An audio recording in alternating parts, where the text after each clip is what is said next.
Palm Springs regular City Council meeting of March 24th, 2022 to order.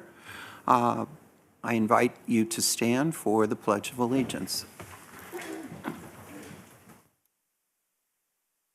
I pledge allegiance of the United States of America and to the republic for which it stands, one nation, under God, indivisible, with liberty and justice for all.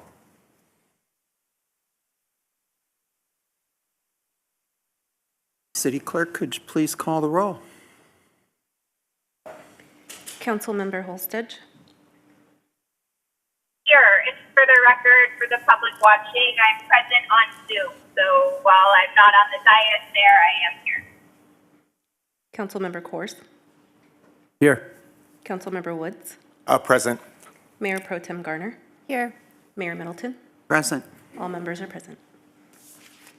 Next, we have some presentations, and the first one is a presentation of a proclamation to the American Red Cross, and I will read that proclamation. Whereas in times of crisis, people in Palm Springs come together to care for one another. This humanitarian spirit is part of the foundation of our community and is exemplified by the American Red Cross volunteers and donors. Whereas in 1881, Clara Barton founded the American Red Cross, turning her steadfast dedication for helping others into a bold mission of preventing and alleviating people's suffering. Today, more than 140 years later, we honor the kindness and generosity of Red Cross volunteers here in Palm Springs who continue to carry out Clara's life-saving legacy. They join millions of people across the United States who volunteer, give blood, donate financially, and learn vital life-preserving skills through the Red Cross. Whereas in Palm Springs, the contributions of the local Red Cross volunteers give hope to the most vulnerable in their darkest hours, whether it's providing emergency shelter, food, and comfort for families devastated by local disasters like home fires, supporting service members and veterans along with their families and caregivers through the unique challenges of military life, helping to save the lives of others with first aid, CPR, and other skills, or delivering international humanitarian aid. Whereas their work to prevent and alleviate human suffering is vital to strengthening our community's resilience, we dedicate this month of March to all of these who continue to advance the noble legacy of the American Red Cross founder, Clara Barton, who lived by her words, "You must never think of anything except the need and how to meet it." We ask, therefore, others to join us in the commitment to give back to our community. Now, therefore, we, the City Council of Palm Springs, California, by the power vested in us, do hereby encourage Palm Springs citizens to reach out and support this humanitarian mission, and do hereby proclaim March 2022 to be American Red Cross Month. Thank you. And we have a couple of representatives from the Red Cross here tonight. We'd like to welcome council and them to have their photo taken.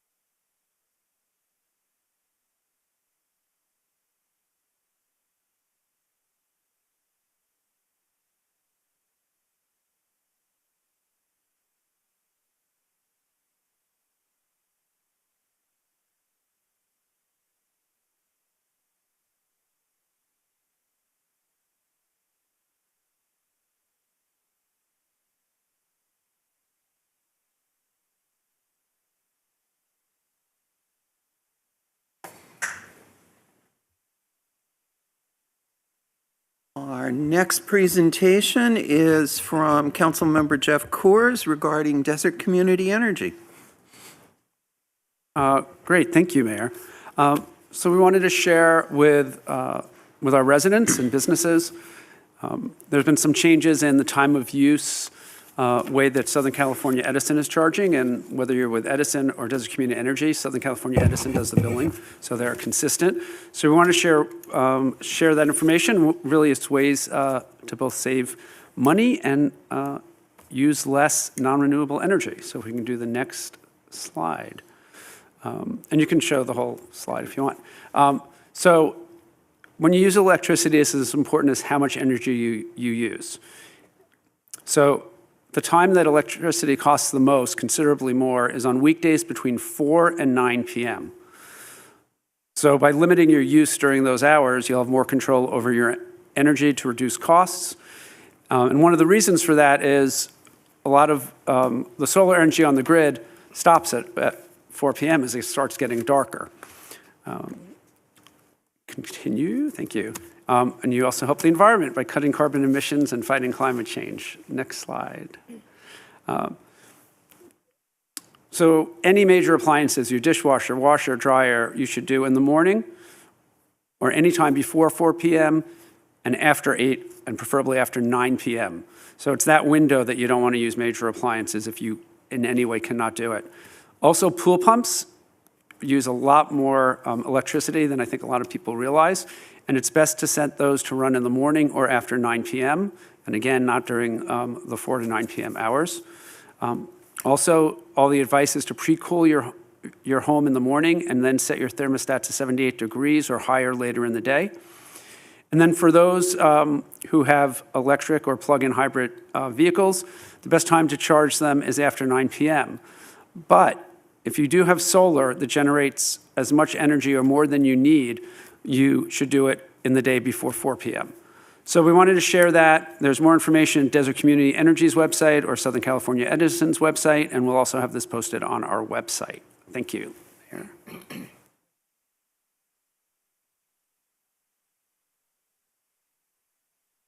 To Leo Cohen. Leo Cohen, a long-time Palm Springs resident and much beloved community leader and volunteer, passed away peacefully on March 11. Leo was born in 1934 in Evansville, Indiana. He grew up in a retail family. He graduated from the University of Indiana and earned a master's in business administration from NYU. He started in retail in 1961, an extremely successful career that brought him eventually to the West Coast to run the Joseph Magnin department store in San Francisco, then to Los Angeles, ultimately becoming the Joseph Magnin vice president for all southern stores, including Las Vegas and Hawaii. Leo moved to Palm Springs in 1985 to become the general manager of the famed I. Magnin department store in downtown Palm Springs. From the beginning, he was deeply involved in our community and was a huge champion of our city. He and his wife, Seema, were very much loved by many throughout the Coachella Valley during their 37 years together and nearly 60 years together in marriage. When Leo officially retired in 1997, he began a new career getting involved in Palm Springs organizations, including numerous boards and commissions. Over the years, he served on the Palm Springs Planning Commission, the Measure J Commission, the Historic Site Preservation Board. He was also a member of the Mizell Board of Directors. Leo truly loved Palm Springs and was a friend to so many. To be with Leo was to find yourself smiling and then laughing.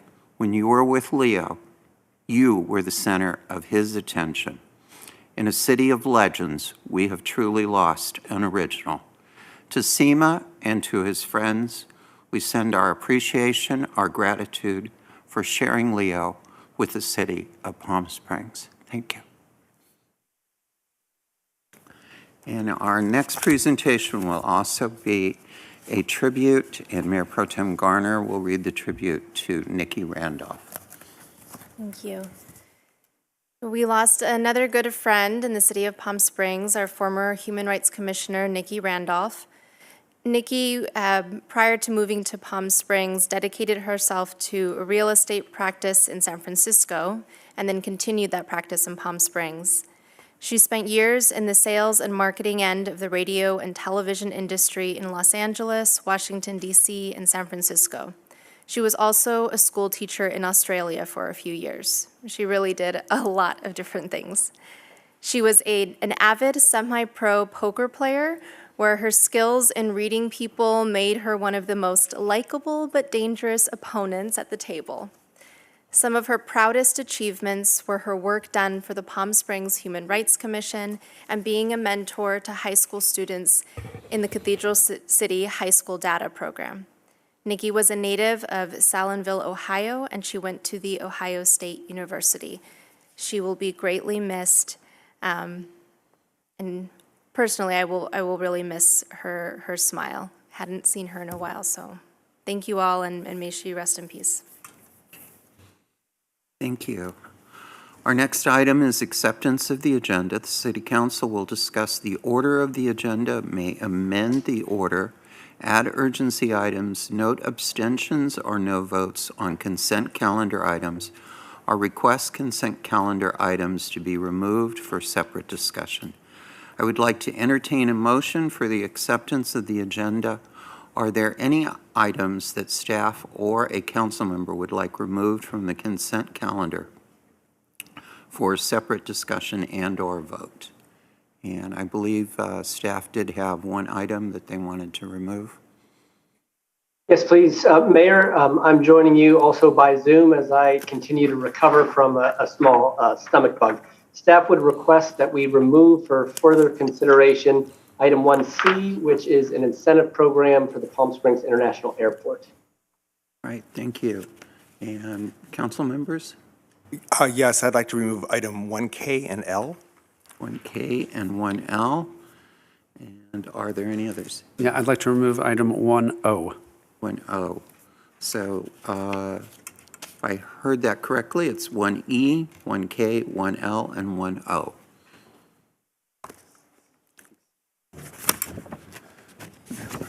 One C. C is in.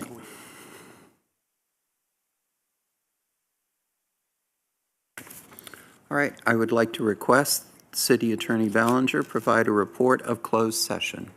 Yes, Madam Mayor, members of the City Council, members of the public at home, the City Council met in closed session earlier this afternoon to discuss the items that are listed on the agenda. There was no reportable action. Our next item is public testimony.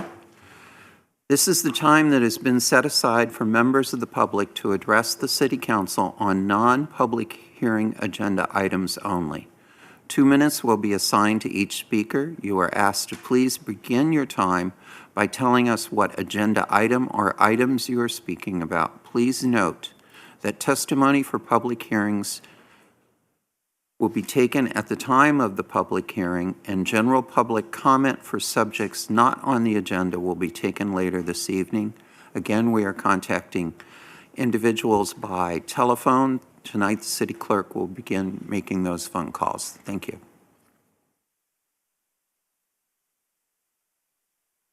Lex Ortega, you're live with the City Council. You have 2 minutes to give your comments, and you may begin. Thanks. Good evening, City Council members. Tonight, I'm making public comment on behalf of the LGBTQ Community Center of the Desert on item 3A. We have also submitted a letter of support tonight that I hope you have, but we also wanted to show up to vocalize our deep backing of this potentially groundbreaking program in our city. Guaranteed income programs have been demonstrated to increase opportunities for self-determination, goal setting, choice, and have had a positive impact on well-being, decreasing depression and anxiety amongst recipients. In the midst of an already precarious affordable housing reality here in the desert, increasing economic stressors like inflation and targeted laws against trans and queer people across the country, our systematically oppressed residents need prioritization. At the center, we're seeing increasing numbers of trans folks and children in need of social support and behavioral health interventions to combat the vast psychological distress of a prejudiced and overly gendered society. Every day, trans people are attacked physically, verbally, and legally across the country. This program will literally fly in the face of these harsh realities. Lastly, I just want to say, it was only a few years ago that this city council was deemed the first all LGBTQ city council in the nation. Now we're 4 years later, a pandemic later, and I just wonder the net effect of the news headlines on the residents who are trans and non-binary. So at the center, we really believe strongly that the impact of political representation and decrees from the dais pale in comparison to the implementation of specific government policies and programs that will help daily life of residents. This pilot opportunity would be one such program that can deliver on the hopes and promises of our city as a beacon for queer and trans people. We really urge you to approve the city's participation in this proposal. Thank you.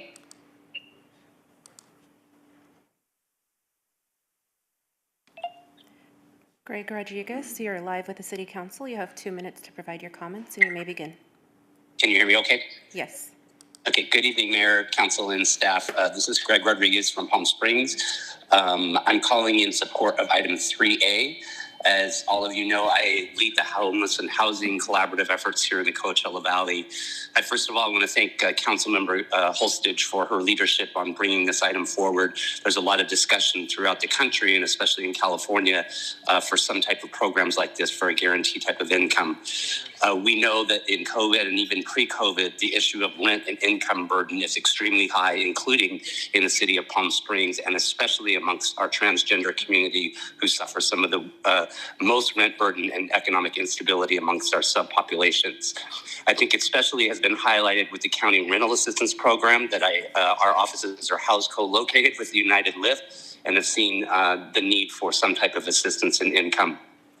This pilot is the first in Riverside County, and I just really want to emphasize it demonstrates a wonderful collaborative effort between the City of Palm Springs, DAP Health, and QueerWorks, and that collaboration, I think, will make this quite the success. This is definitely a tool to address homelessness prevention and prevent our transgender community from becoming homeless and on the streets. Once again, I just would call in support of this. I think hopefully Palm Springs can be a model for best practices on a program like this that other cities in California and throughout the nation can adopt and hopefully lead to an expansion of this program to even more needy individuals. Thank you for your time.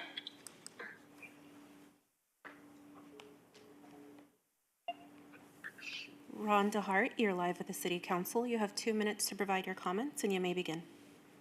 Thank you very much. Good evening, Mayor and City Council. Ron DeHart, wearing my hat as an individual resident in Palm Springs tonight. I'm speaking in favor of item 3A.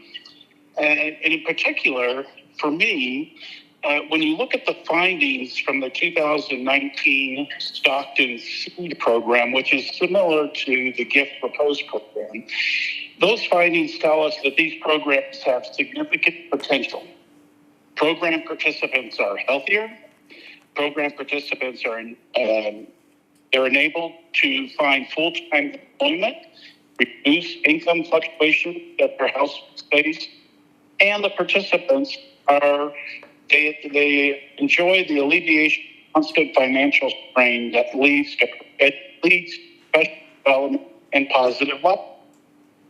I encourage to test the impact of these guaranteed incomes with our transgender and non-binary.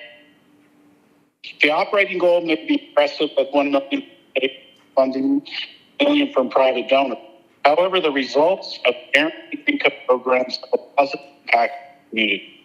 I strongly encourage the program and dedicating funds to help reach the operating fund. Thank you.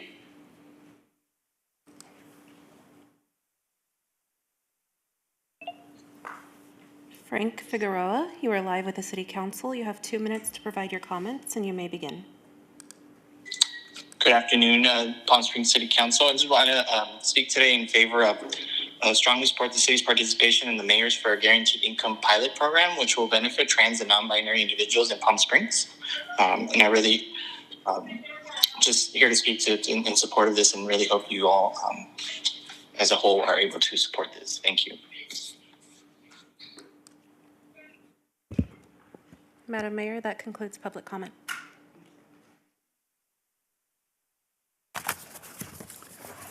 Thank you.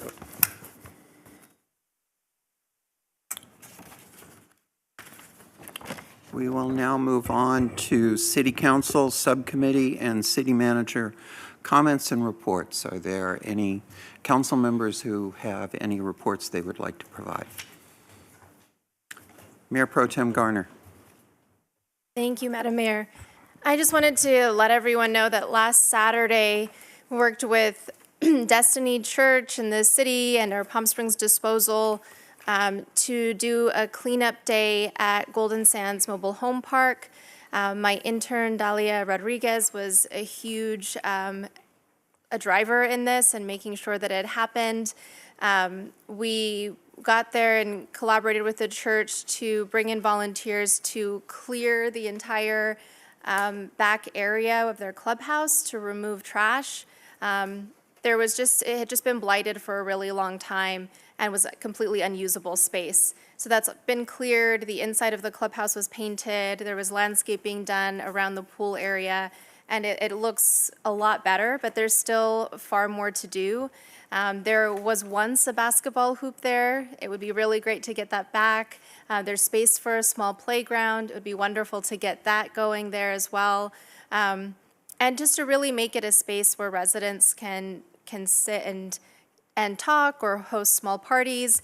And one thing that was really striking was just so many of the mostly women who lived there who came up to me and said that they were glad to see that this space was going to be given new life.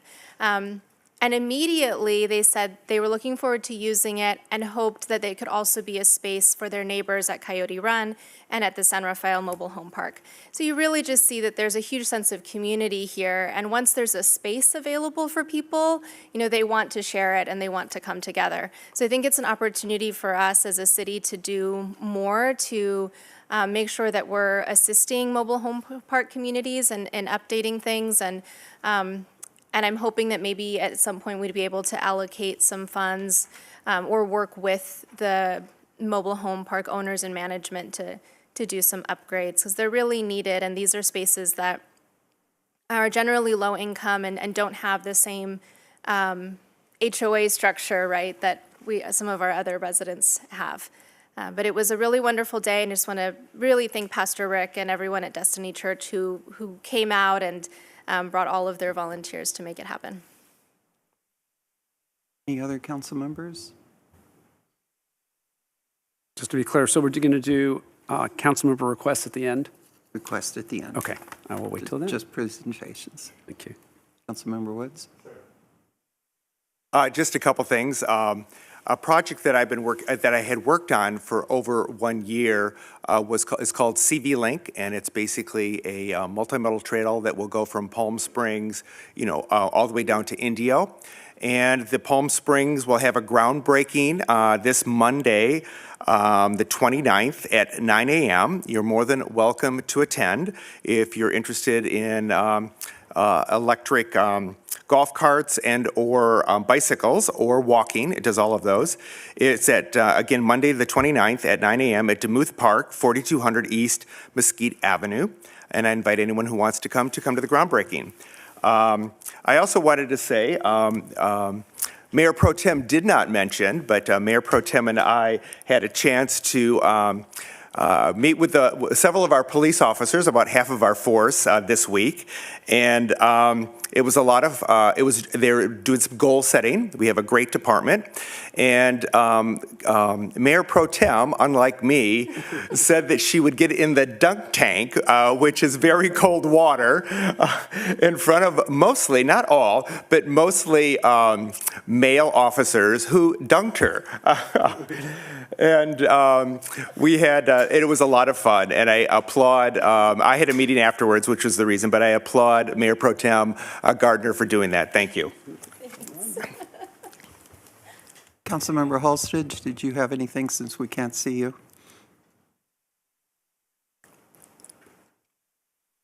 I do, thank you.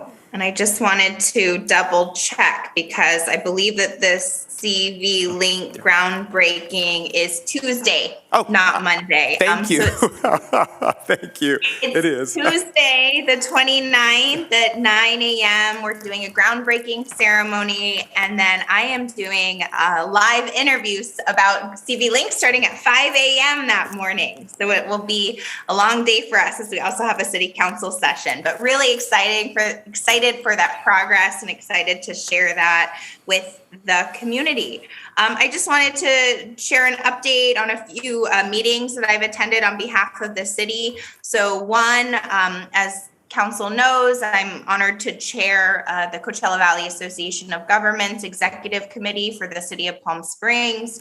And so we held that meeting on February 28th. That's where so much of that work around CV Link and other transportation and environmental projects, as well as our homelessness program happened. So urge the public to follow along in that work.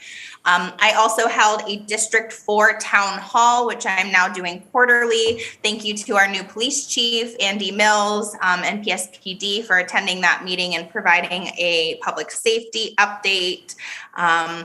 And yeah, we have a lot coming up. I know we have study sessions, so I'm looking forward to those meetings as well. I hope that we'll share that with the public. I've talked to some stakeholders who weren't aware of the study session, so just to say out loud, next Tuesday, the 29th at 5:30 p.m., we are doing a study session, and I hope that we can get that information out to the public if it hasn't been widely circulated. Thank you. Thank you. Well, I've had a busy week, but a really good week. A couple of unique events. On Tuesday, I got the opportunity to be present for the USO, Bob Hope USO, Volunteer Recognition Luncheon.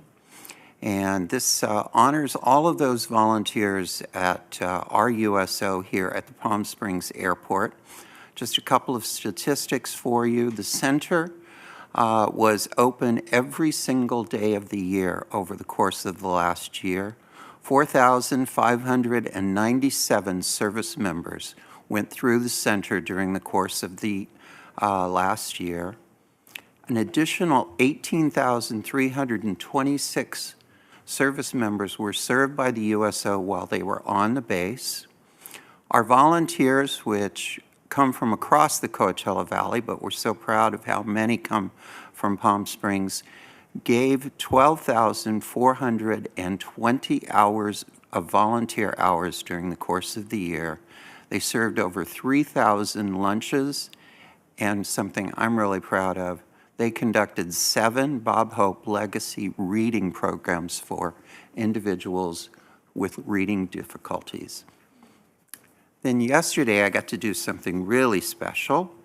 I was present when the Boys and Girls Club had the first street hockey training program for individuals who are members of the Boys and Girls Club. There were over 50 students that were involved. I did win that face-off with Margaret. Shannon Miller, who was the Canadian women's hockey team coach, won a silver medal in the Olympics, was there providing training for the young men and women aged 7 to 17 who were involved. We're celebrating the beginning of spring and the oncoming of 90-degree weather by getting our kids together to learn how to play hockey. It was really a lot of fun. And my congratulations to everyone with the Boys and Girls Club. And Councilmember Coors, do you want to make an announcement regarding the upcoming Boys and Girls Club event? No? Okay. All right. Really big shout out this weekend to the incredible television producer, David Lee, for the work that he did. We unveiled a star for him.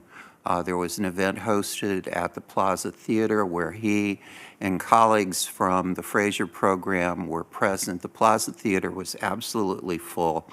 Our former colleague J.R. Roberts did an absolutely outstanding job leading it, and our compliments to Councilmember Jeff Coors, who on Friday at the Star unveiling had to follow 3 professional comedians who gave absolutely splendid routines, and then Jeff got up there and held his own with all of the pros. So the 1 PS picnic returned on Saturday. My compliments to Denise Goolsby, Peter Simpkins, all of the individuals involved across the city for the 1PS picnic. It was a great celebration of our community and of coming together as a community. Nearly all of our neighborhoods were involved in making presentations. There were smiles everywhere in Ruth Hardy Park on Saturday. We're really proud of what we do as a community, and this was one of the great examples of that. Lastly, as you know, I'm a member of the Sunline board representing the city of Palm Springs. One of the programs we're really proud of is the Hall Pass program. It began in 2018, providing that any student at COD would be provided with a bus pass on Sunline that will allow them to use the bus at any time, whether they were going to campus or they were going to work or they were going to recreation. Since 2018, over 400,000 rides have taken place by COD students using Sunline. In 2019, that program was expanded to Cal State San Bernardino and to the Palm Desert campus, and over 13,000 rides have taken place there. And then last August, it was expanded to every high school student in the Coachella Valley. There have been over 73,000 rides by high school students here in the Coachella Valley, including over 1,600 by students at Palm Springs High School. A total in the 3.5 years of this program, 482,488 rides by students on the Sunline bus ride. We're so proud of that program and really looking forward to growing and expanding it. With that, we will move to the next item, which is the consent calendar. I will entertain a motion to accept the consent calendar without items 1C, 1K, 1L, and 1O. Is there a motion to approve?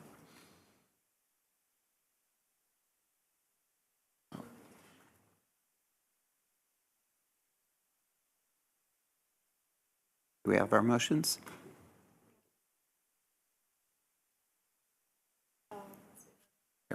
There we go.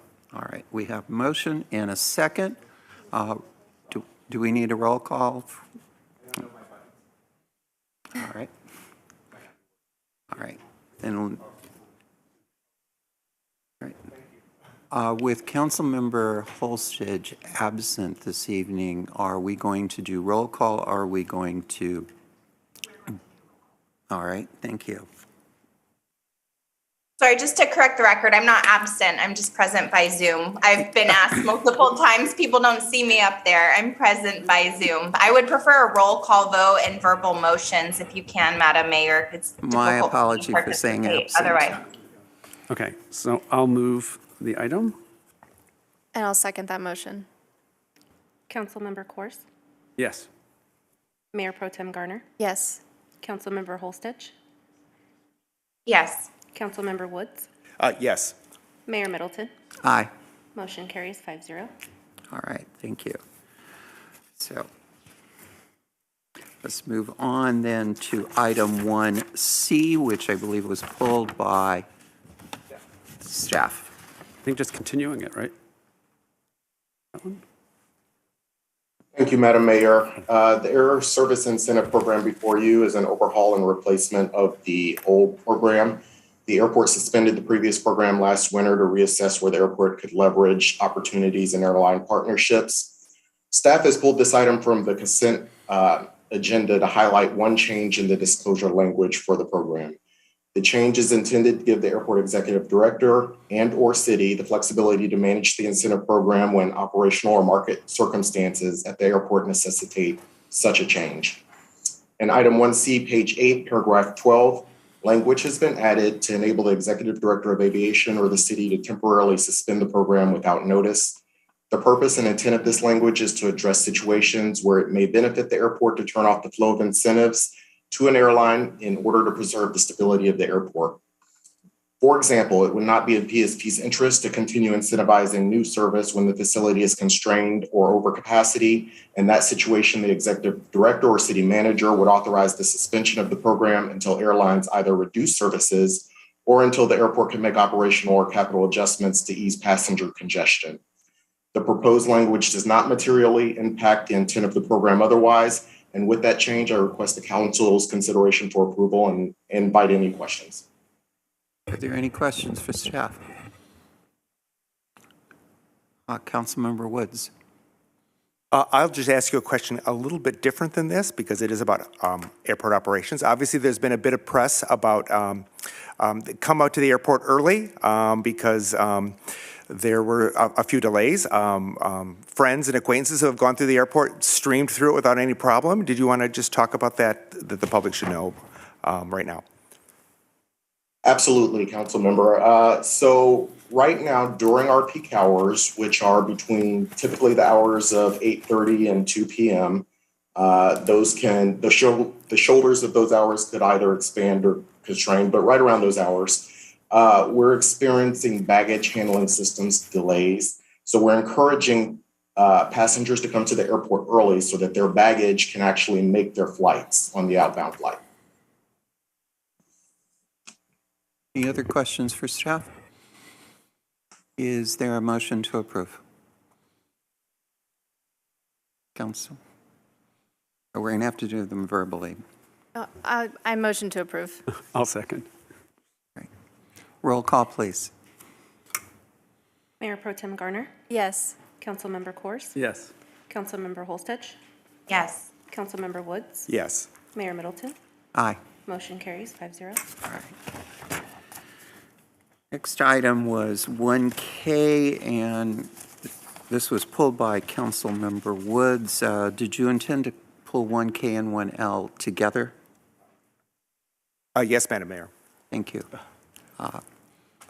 Just briefly, the reason I pulled this item is for the city to purchase needed shade structures at our parks and whatnot. And it brought up the question, especially with everything that's going into the South, about our purchasing program and social equity, and particularly what we're seeing against trans youth, don't say gay and whatnot in the South, that maybe we need to, I don't think our current purchasing policy has any kind of social justice or equity. Can we talk a little about that and maybe we provide direction for change to that?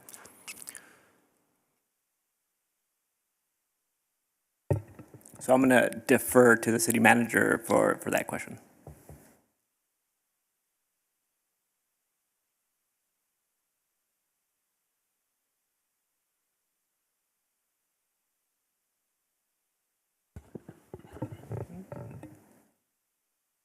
I wouldn't be able to speak to the procurement policies or what we can and can't change. I'm assuming we, if we do incorporate that language, I'm sure we can work with the city attorney's office to incorporate language in our procurement system to add that language. We'll bring the city manager in. Sometimes it takes a little bit. Go ahead. Yeah, I really appreciate Councilmember Woods raising that. And looking at this company is from Texas, and given our equal benefits requirement, which include transgender equality in healthcare, the governor has said it's not allowed to happen in Texas. I'm not sure that they could even meet our current rules. So,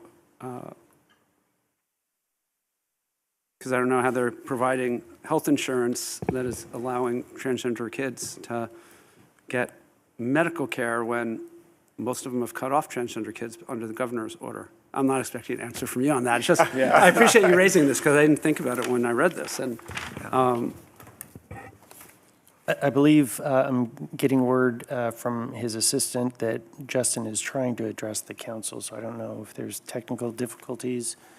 All right. So why don't we pause just for a second to allow Justin to come down to chambers. And Councilmember Holstech, are you going to want to comment on this as well as Mayor Pro Tem Garner? I know I do.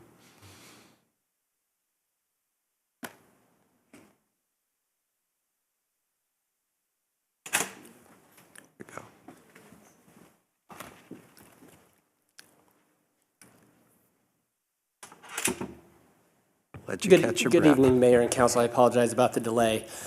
Certainly, we can look at our policies from the perspective of social justice. There are a couple of things that we want to be pretty thoughtful about in that endeavor.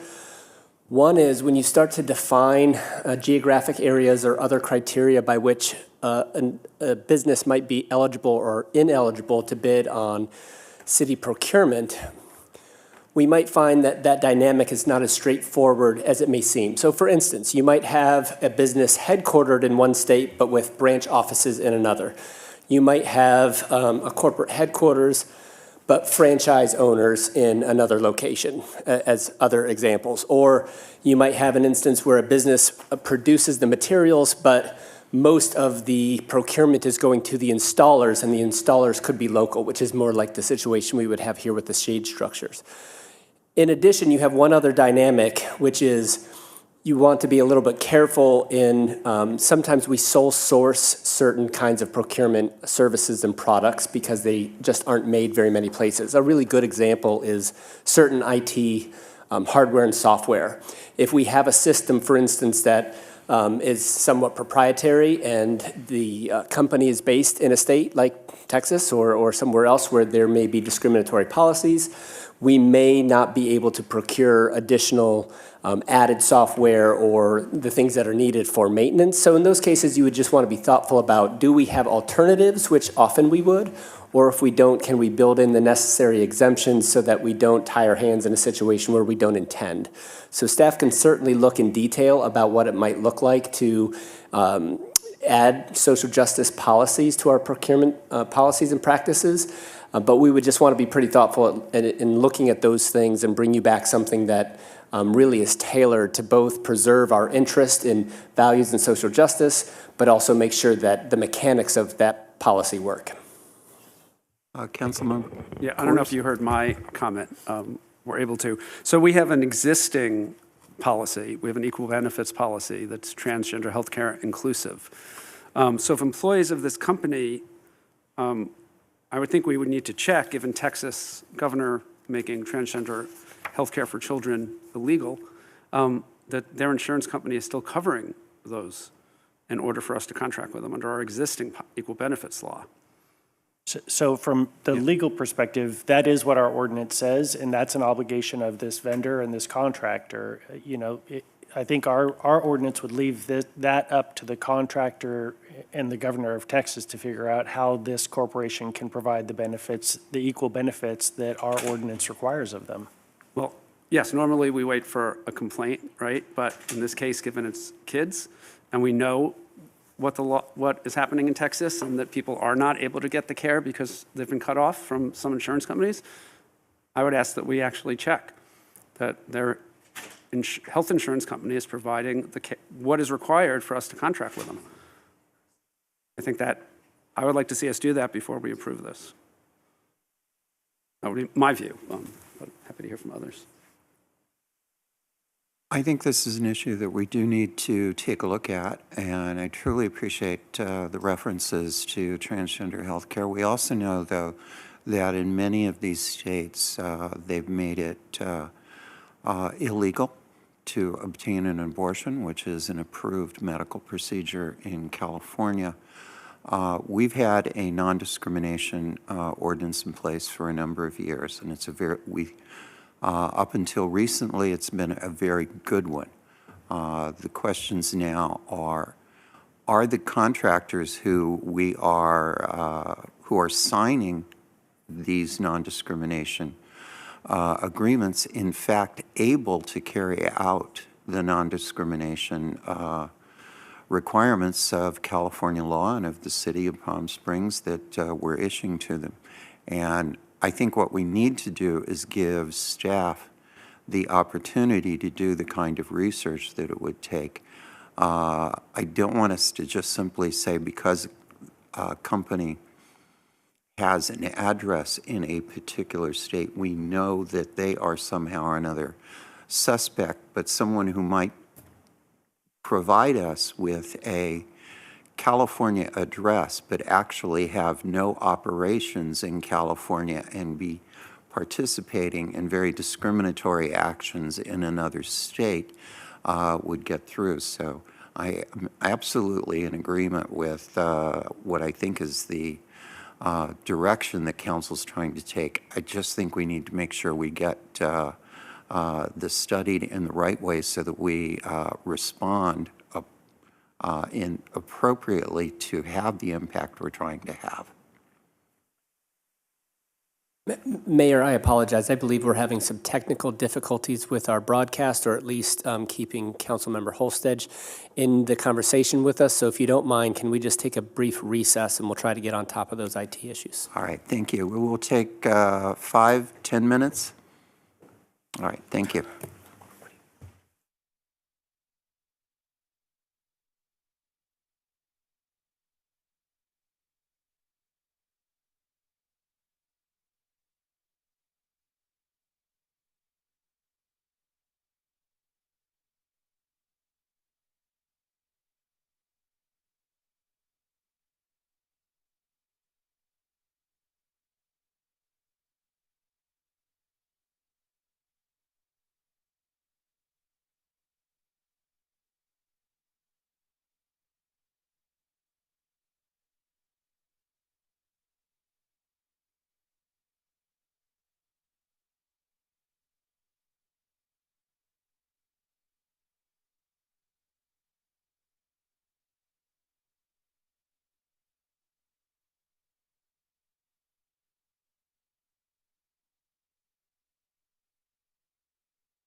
City Council is returning from our extended recess, and we thank Council Member Holstage for coming down when she was not feeling at the top of her game. So, but thank you to everyone for your patience while we had more technical difficulties than we quite expected. But when we were broke, we were talking about issues related to items 1K and 1L in the consent calendar, which had been pulled for further discussion, and I believe, if I remember correctly, Councilmember Coors was speaking. I don't know how much, Council. So we'll do a quick update. So Councilmember Woods pulled these because, and raised the issue of some of the discriminatory laws we're seeing now, and having some social equity long-term look at how we do contracting, and then these two contracts, which are both with a Texas company, which I thought really appreciate his pulling. And you know, as being here when we did the equal benefits law, you know, we're the only city that has a contracting law that is trans healthcare inclusive. And so whether that company can even have insurance that is in Texas was the question. So what I was going to suggest, so that's sort of the short version, was, you know, that we can approve these conditioned on confirmation that they are still providing insurance for coverage of transgender folks as required. And our law refers to California's healthcare law, which is trans healthcare inclusive for the same, if the procedure is available to anyone, it has to be available to transgender people. And get confirmation from them and the insurance company that they're able to provide that. And so one option I thought is we can pass these contingent on the city attorney and city managers review that this is in compliance with our law. Might be the fastest way to do it, right? And if not, then bring back another option. I can make that a motion if you like. I would second that motion with a friendly amendment. Sure. I would say not only to deal with just this particular purchasing, but maybe take a long-term view of our purchasing policies as the political climate has changed. We've become more aware of abortion rights, trans rights, things that are under attack, and maybe look at it a little more holistically. So kind of a two-part thing. Was that friend? Is that? Can we do that in this motion? We would interpret that as direction. Giving direction to bring back some options, yes. Okay. Thank you. Any further comment? I have a question if I can, Madam Mayor. So this was through the joint purchasing power through a cooperative agreement, is that right? Could you explain a little bit about how that works? Because we could alternatively go out to bid and maybe we would get a local company per our purchasing agreements or process? Yeah, so we did follow the cooperative purchasing program that generally these companies work with the government to bid on projects or certain pieces of the project and come in and set prices that essentially can be used throughout the United States. So using that purchasing program, sometimes it's beneficial for cities to use that program to expedite projects and to be able to work with one particular company and be able to assure that it is a good quality company and it is a low price or a good price. Alternatively, we would use the typical design bid build where we would go out and get prices and get the low bid on a project. But that might be significantly more expensive. It could vary, yes. It could be more expensive. It could be different quality. One of the things that we have used this particular company here in the city, we've used their equipment. They put shade structures in multiple places citywide, and staff has been very satisfied with the quality of their work. We have used low bid in other areas where we are not satisfied. So that's one of the reasons why I chose to use cooperative agreements in this particular situation, and I don't typically like to use it in other situations. Thank you, that's helpful. Any other comments? Councilmember Woods. Do we have an, and I'm not sure the mechanics of the joint purchasing, and I'm not sure what all the criteria are in that. Do we have an opportunity to affect change in that at all, or is that nationwide, or is it California, or how's that work? I'm not too familiar or know all the ins and outs of a cooperative agreement. I won't suspect that we have enough at this local level to change that. But I don't know enough to actually talk about it right now. We could research it and get with our procurement manager, and she could fill us in with some of that information. Thank you. If there are no other comments, we will move to the vote. Are we now voting electronically as opposed to roll call? Okay.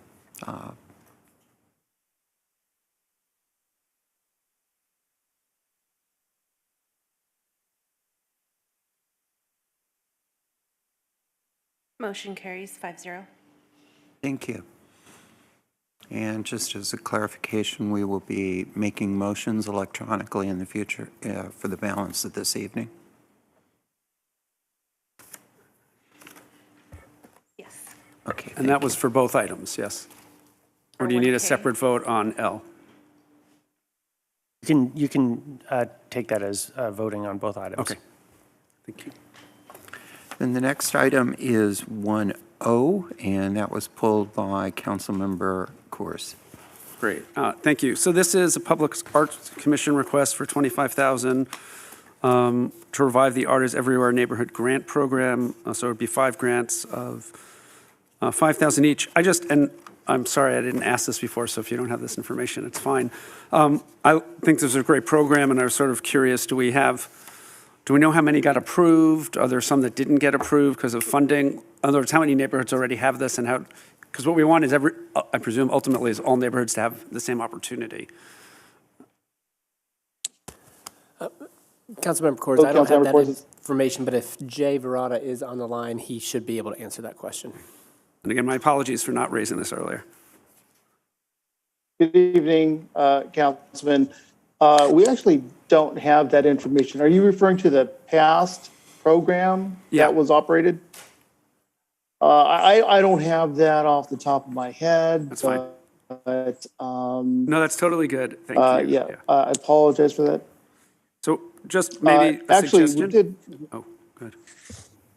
Well, I was going to mention, we wanted to make a correction on this item also, that what the Public Arts Commission was requesting was that the approval of these new grants by the Public Arts Commission would constitute the final approval for these items without going back to City Council, as the staff report indicates. So they are wanting to continue the program the same way it was operated previously. Thank you. Then I have a comment on that.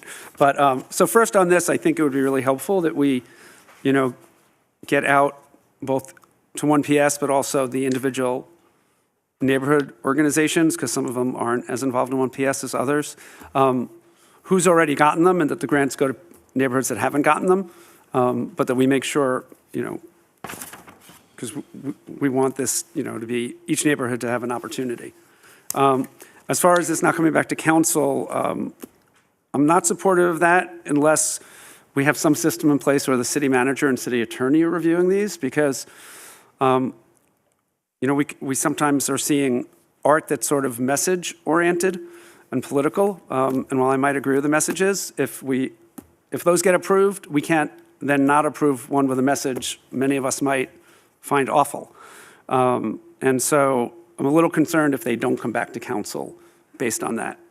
And some things that haven't, that have happened without necessarily being approved by the whole commission. But I know this will be approved by the commission, but I think coming back in consent, the public gets to see what these projects are. It doesn't take any more work unless someone has an issue with it. So I would like to keep it as in the staff report. Thank you. Further discussion on this item? Thank you, Councilmember Coors. I would agree with Councilmember Coors. We really don't want to, we want to be actually very transparent about our entire process. We want to make sure staff is transparent, that the public has an absolute opportunity to do it. And as the elected officials, whoever sits up here, to really be able to allow public comment in an open forum on that. I also would ask, I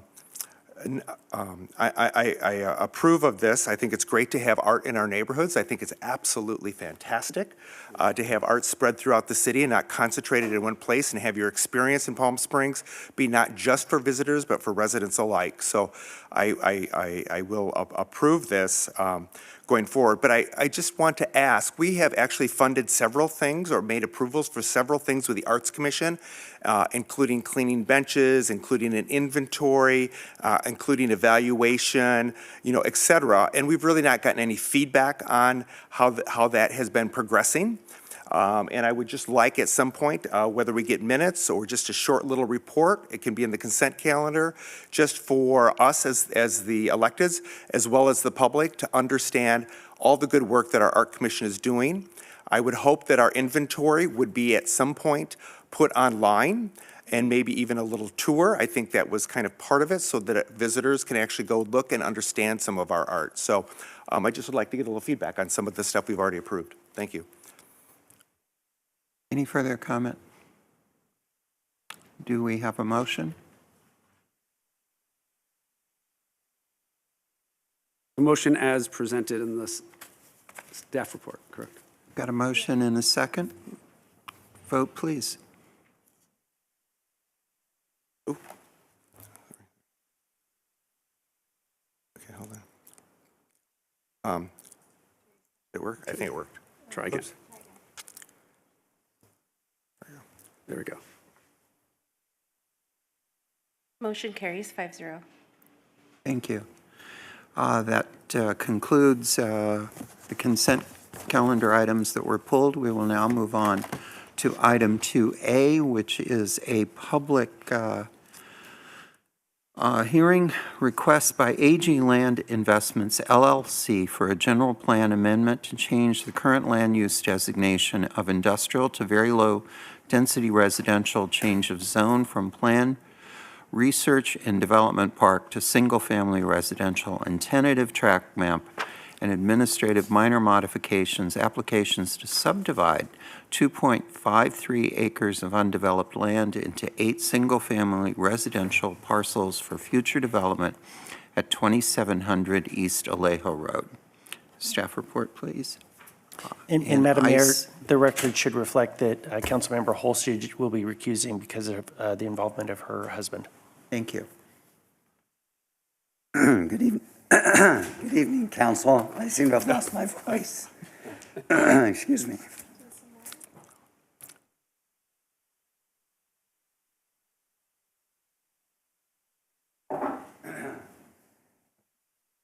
I sound much worse than I feel, and I have a negative COVID test, so don't worry about that. The matter before you is a request for a zone change, general plan amendment, and tentative tract map for a 2.5-acre parcel located on Commercial, Juanita, and Alejo. The site is currently undeveloped and is bordered by light industrial to the north, medical office to the east, and residential to the west. The general plan amendment request is to revise the designation from industrial to very low density residential and zone change from M1P to R1C. The proposed subdivision involves subdividing the 2.5 acres into 8 single-family lots, and will involve a minor modification to the lot standard from 130 down to 117. The Planning Commission reviewed this on February 23rd and voted unanimously to recommend approval to the Council, subject to staff's conditions, as well as a requirement that the applicant provide a notice to adjacent land use, notice to the potential owners of the adjacent land uses and noise impacts relative to the site.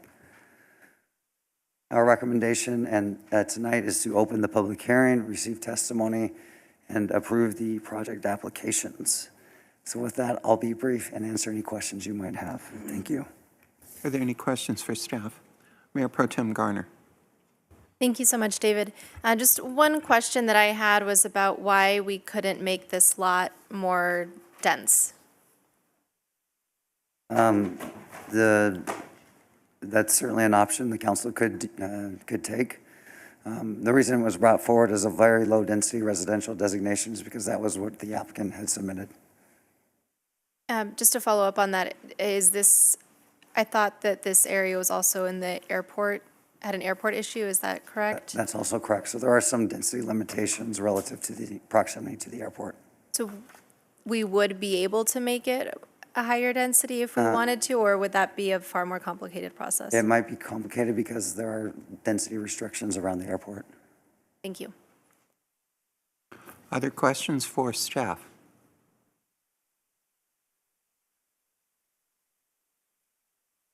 There being no other questions at this point, I would like to open the public hearing. The applicant will have up to 5 minutes to provide their testimony, and the public is invited to speak on this public hearing for up to 2 minutes. If there are other speakers, the applicant will be invited to provide a rebuttal of up to 2 minutes. Are there any, does the applicant wish to speak? We do have the applicant on Zoom. Great, thank you.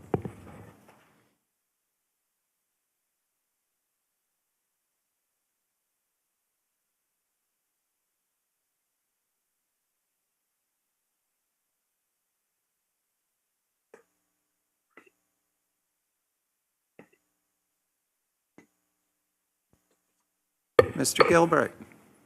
Hello. Make sure I can. Oh, no.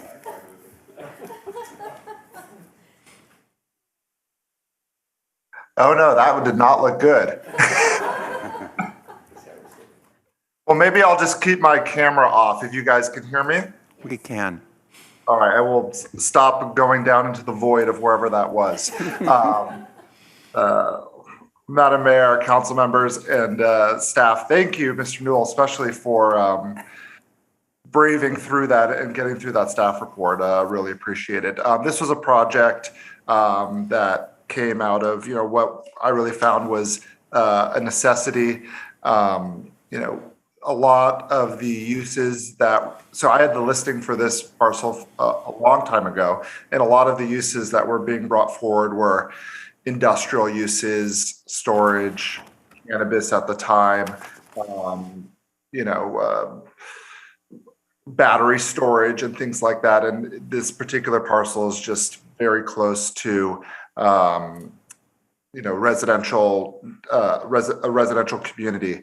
And so, in going first to the neighborhood, finding out what the issues were to them, we decided to bring forward, this zone change, this track map to provide a bridge between the residential homes and the more industrial impacts in and around the area. As Councilmember Gardner brought up, there were restrictions in terms of the density that we could provide, and this was the most dense that we could bring forward per the restrictions provided to us by the FAA and the airport zone. So I am definitely here if you guys have any other questions. My architect and engineer, Alan Sanborn, I believe, is also available for more technical questions that are beyond my expertise. And we look forward to bringing a great project to the city. So I am definitely here if you guys have any other questions. My architect and engineer, Alan Sanborn, I believe, is also available for more technical questions that are beyond my expertise. And we look forward to bringing a great project to the city. So I am definitely here if you guys have any other questions. My architect and engineer, Alan Sanborn, I believe, is also available for more technical. All right, thank you. Quite the night of technical issues for us. Thank you to the public for bearing with us. Madam City Clerk, do we have any public comments? Yes, ma'am. Just a moment.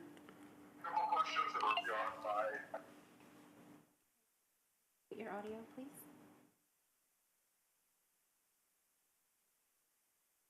Kathy Wermick, you're on live with the City Council. You have 2 minutes to provide your comments, and you may begin. Good evening, Madam Mayor and honorable members of council. My name is Kathy Wermick, and I'm testifying tonight as chair of the Planning Commission. We supported this unanimously. This is an area where an additional industrial use might provide a burden to the existing homeowners. We received very strong support from the neighborhood organization, and we were generally supportive of adding more lots for future residential development. The only concern we had was that it's an active industrial area, and we would like this to go forward with either some kind of notice on the deed, whatever is appropriate for the city attorney, or notice for CC&Rs, if there will be CC&Rs, that people are buying into an industrial area and that they're aware of the traffic noise and noise impacts that will come by being adjacent to an industrial area. Thank you very much for allowing me to testify on this tonight. Good evening. That concludes public comment. All right. There being no other speakers, the public hearing is now closed. Is there any further discussion or additional questions from council? Councilmember Woods. Thank you, Madam Mayor. Just to the point of Kathy Wermick's comments, Commercial Road is right next to this, and I believe the UPS trucking is just north of that. So the Commercial Road will have a lot of semi-tractor trailers on it, which would be adjacent to a residential. And the Planning Commission brought up either deed restricting or CC&Rs, and I know CC&Rs can be changed. Either staff or city attorney recommendation. How do we, or is it already incorporated, or did I miss it? So we do have a condition of approval related to the CC&Rs and recording a covenant with the property. That would require the applicant to notify any owner or potential owner of this, of that request that the commission had. Great, and the applicant is okay with that then? Yes. Happy to do it, yes. Okay, great. The only other comment I have, which is a little separate from this, is that it does beg the question of when we do our general plan update. I know we've done kind of, the bigger stuff right now, but to really look at our industrial land, and if it's not being utilized to the max, what is it going to take to utilize our industrial land better and be more productive to us in the future versus sit fallow or be changed into residential? So it's just something to think about as we go forward with that process. Thank you. Other questions or comments? Is there a motion? I'll move. I think I'll make the motion online. Motion and second. Vote, please.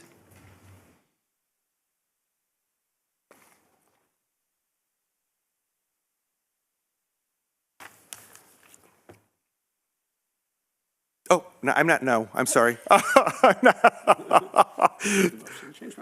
Yeah, I made the motion. So sorry about that.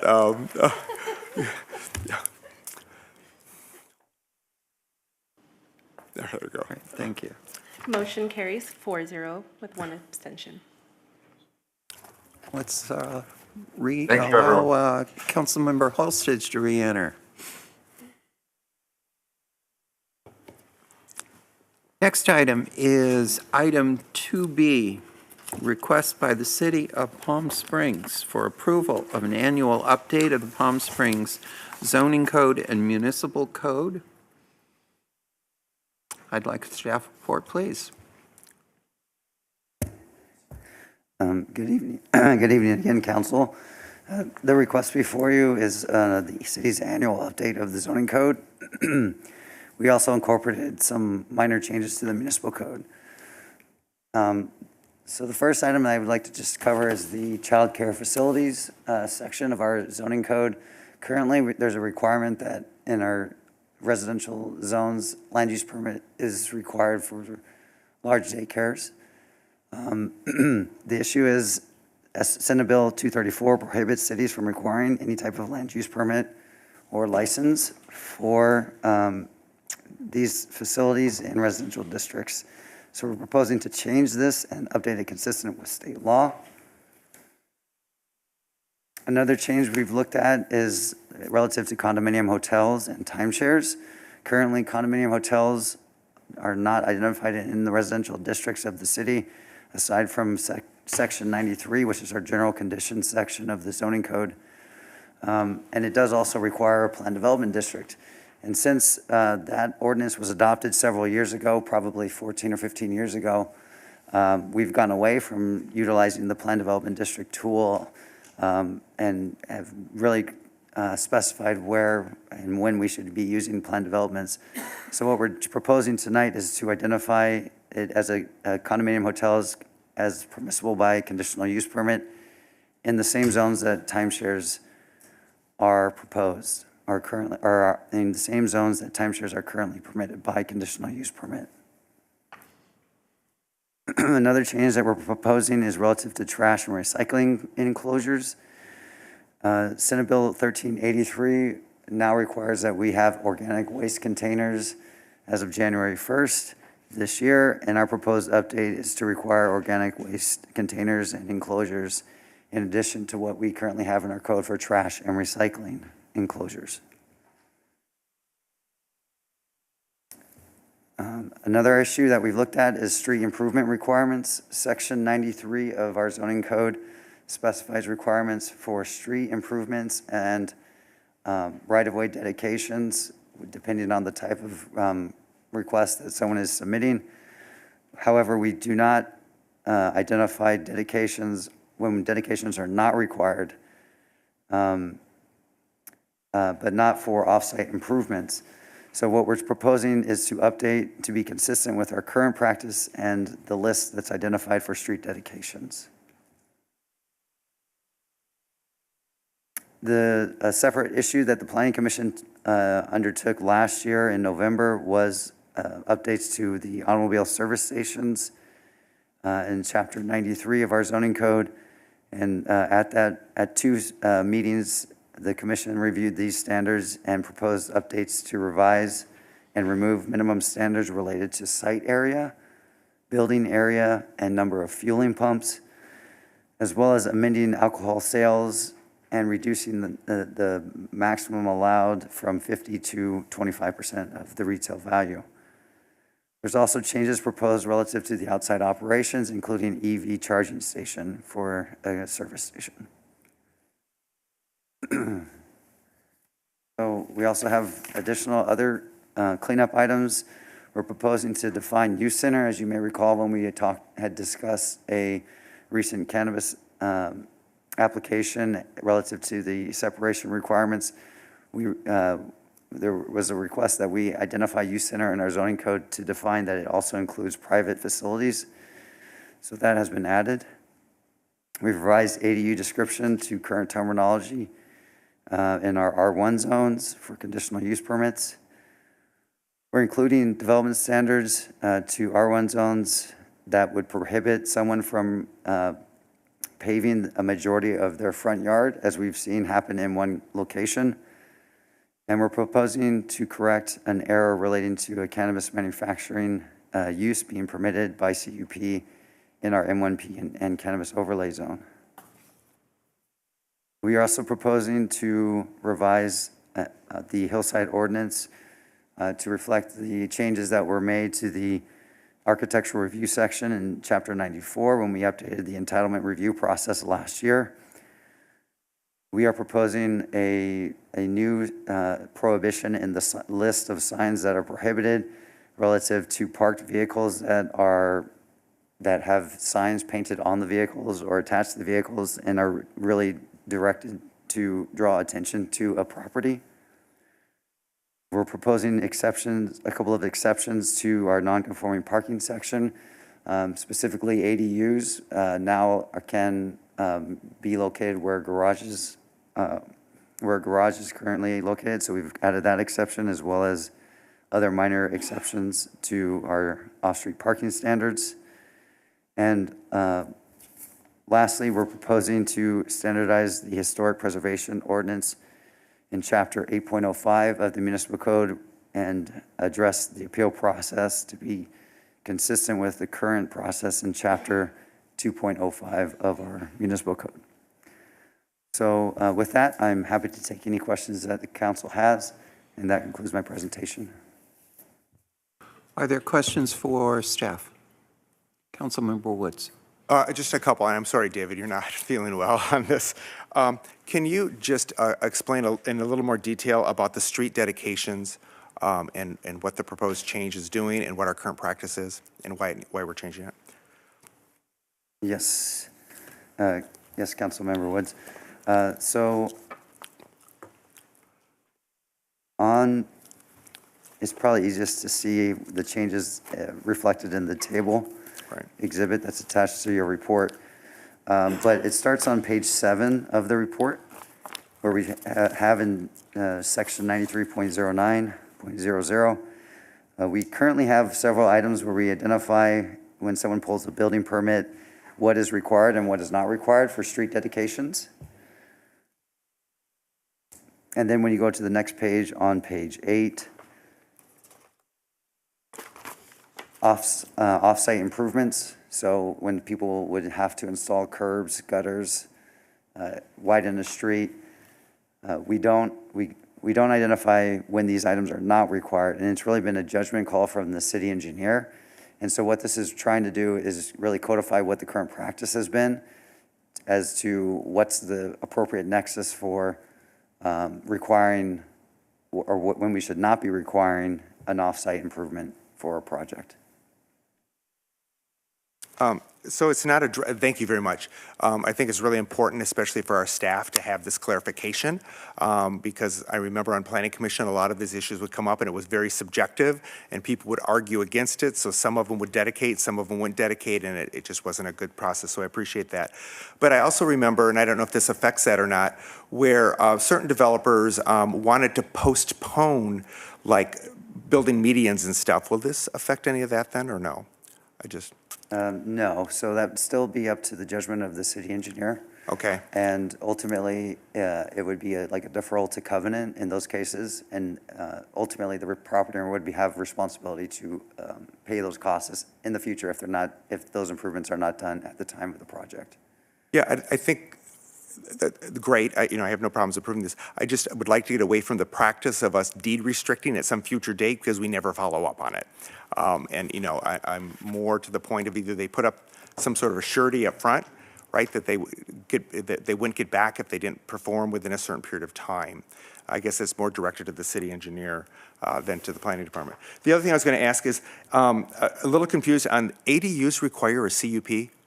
I didn't realize that they had to require a CUP. They don't. It's the type 3 ADU that would require a conditional use permit. So we still have an old reference to apartment in our R1 zone that is now outdated, and since we've updated the ADU ordinance, we haven't made that change to that section of the code. So Great. It's a cleanup item. Okay. And the other thing is prohibiting paving in the front yard. I think is great. It was a problem in my district, I know. The other question I was going to ask is we have a couple of examples where people have put DG down, decomposed granite for the public, which isn't necessarily paving, but then they're parking in their front yards or using it. Will this address that properly, or should we buff it up a little bit? So the way our current code is written is that the maintenance section of the code does prohibit people from parking on areas that are not defined as paved areas. So it really becomes an enforcement issue at that point. So if they have DG, a decomposed granite, versus actual concrete or asphalt or pavers, they should not be parking on that then, and it would be a code enforcement call? Correct. Okay, great. Thank you. Any other questions? Mayor Pro Tem Garner. Just to follow up on that one, though, what exactly is the issue with people parking at their homes? And I'm just a little bit confused about why we care if someone has an extra parking space that they create on their property. Well, I'll let staff answer that. I'll just tell you what I've heard. Okay, yeah. Yeah, I would just say that generally, most single-family homes are improved with the driveway, which is typically a 2-car driveway. Sometimes there's a 3-car driveway. Sometimes when you're along a major thoroughfare, it's a circle driveway. So, in those cases, that's all fine, but it becomes problematic when people have their driveway and then have only DG and maybe a tree, and then they start parking in those other areas. And really, our off-street parking section of the code it states that parking should only be occurring where there is improvements for, hard improvements that are not part of your open space, landscape space in the front yard. Got it, okay. The other question I had was, I thought in your presentation that it said that it would be limiting the sale of alcohol to 25%. Is that correct? Correct. Okay, so on page 12, it says not less than 75%? I think I reworded it. So Okay. the sale of retail items is not less than 75% excluding alcohol. Alcohol would include the remaining 25%. Got it. Okay, I was a little bit confused by the wording in this portion of it. Okay, that clears it up. Thank you so much. Any other questions? Councilmember Halstich. Not to belabor the point, but I had a follow-up question about the parking that you raised. So in the Demuth neighborhood, for example, on Mesquite, there's a lot of homes right on Mesquite that have the driveway with a side sort of improved parking spot. Some people might have other improvements, but it looks like it's built in. And so would this change prevent that, or how does it work in terms of what's permitted? Because I do think, we want less cars overall, but we are going to have more dense housing in the future, and just thinking through like how to make sure that, because a lot of these neighborhoods really are underparked where there's a lot of street parking and then safety issues. Yeah, so I think when this item was, we put together this this standard, what we're looking at is, what could happen in all, worst case scenario. So let's say someone comes in and they say, well, I'm on a major thoroughfare.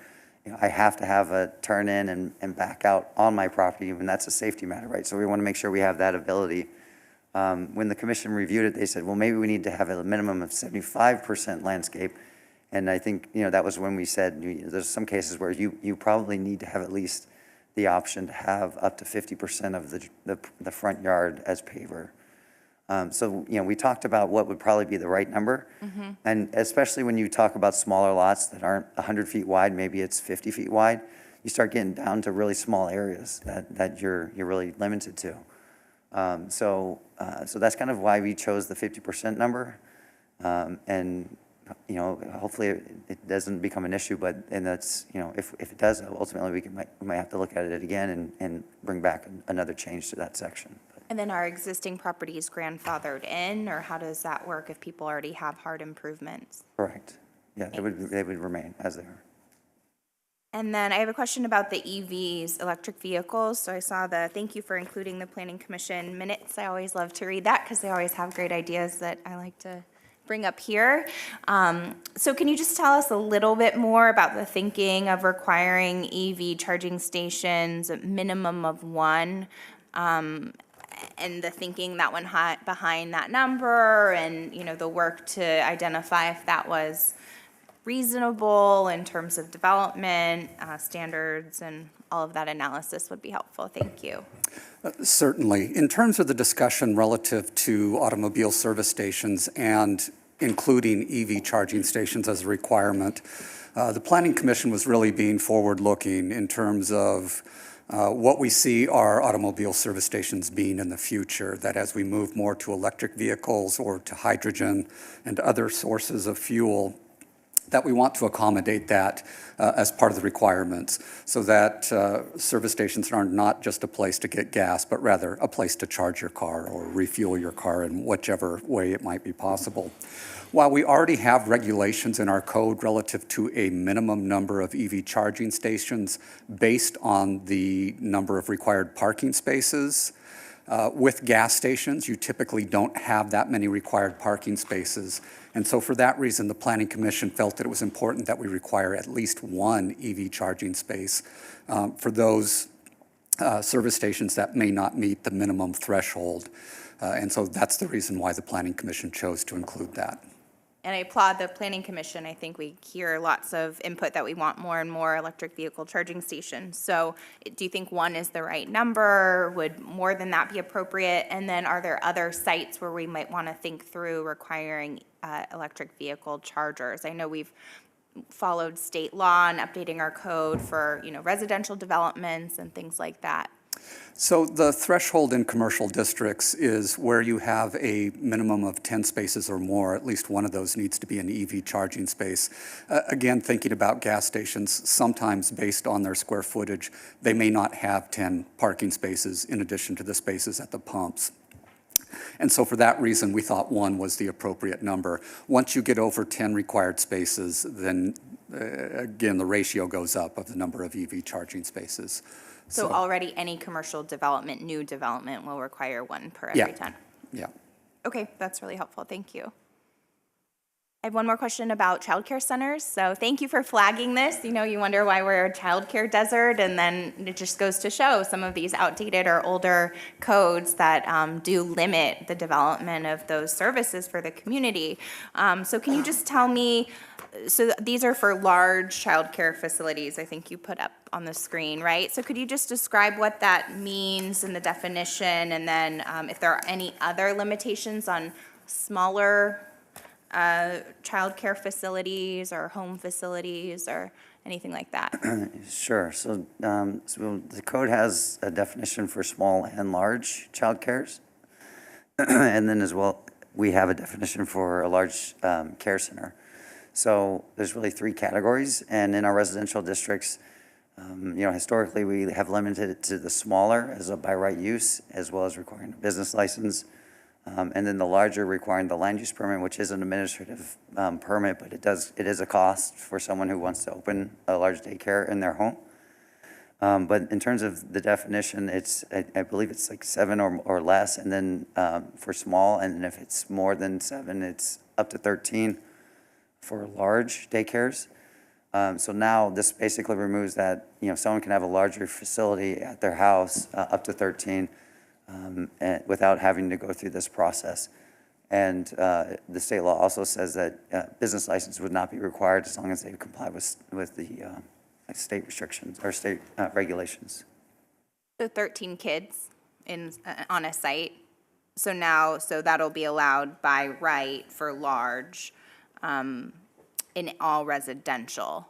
And then it's already allowed in other zones? Yes, so we've identified it. Sorry, can you point to the page? I'm having a hard time following along. I don't think it's in the chart.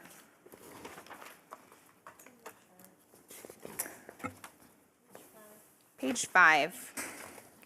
Mayor Pro Tem Garner has it. Page 5, the second item. Right, it just says, allow daycare small or large as permitted use by right, R1, R2, R3, R4. Right, so it doesn't answer in the other zones. You might not know off the top of your head. No. So in commercial zones is where you would have like a larger care center. But that does require, it would require some sort of review by the city. Thanks, that's really helpful. We'll talk about it later. That's all I have for questions. Are there any other questions for staff? At this time, I'd like to open the public hearing. The public is invited to speak on the public hearing for up to 2 minutes. Madam Clerk, do we have any public comments? No registered speakers. All right. There being no other speakers, the public hearing is now closed. Is there any further direction or additional questions from council? Is there a motion? Call for the vote, please. If I could, I'll make the motion. If I could just ask, and I'll ask, this is in my motion, so feel free to change your vote or make a friendly amendment. I'm sorry, I should have done that first, but I thought we'd have discussion. I would love for us to analyze any other limits or barriers to childcare centers. Right now, we have, dozens and dozens of people on the wait list for Head Start. Some of the daycares are 6 months or a year, really lack of supply. And I'm just interested if we have any other barriers that we could analyze in any other zones. So, thank you.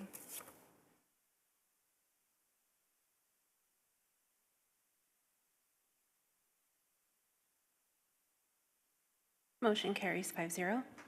Okay, thank you. Because that's an ordinance, it'd be require reading of the title. Madam Mayor, if I may go back to item 1P, we just need to read the title of that ordinance aloud. Oh, also, and for 2B. My apologies. For item 2B,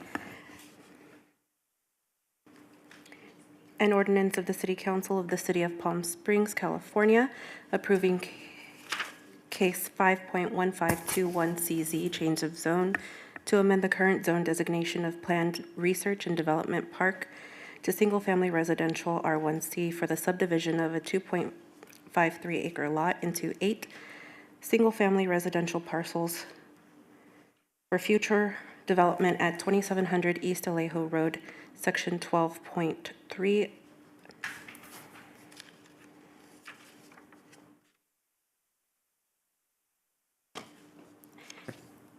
Thank you. Next item is 3A, consideration of the Guaranteed Income Pilot Program and direction. Madam, I'm sorry. You didn't quite finish. Okay. The ordinance title for item 2B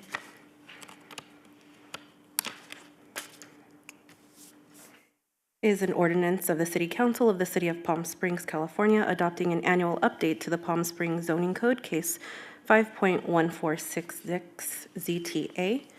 And then we also, for the record, need to read the title of item 1P. That's ordinance number 2061, an ordinance of the City Council of the City of Palm Springs, California, adopting a categorical exemption and approving a change of zone application from residential mobile home park to R1C, single-family residential, for an undeveloped 1.35-acre parcel located at the northwest corner of Sunny Dunes and South Sunrise Way, Section 23. Thank you. We'll try again. The next item is 3A, consideration of the Guaranteed Income Pilot Program and direction to staff. I'd like to ask for a staff report. Thank you, Mayor and Council. This item comes before you as a request from two partner organizations, QueerWorks and DAP Health, to provide financial support for preparing an application and program for a Guaranteed Income Pilot Program. Staff has provided some fairly conceptual level information in the staff report.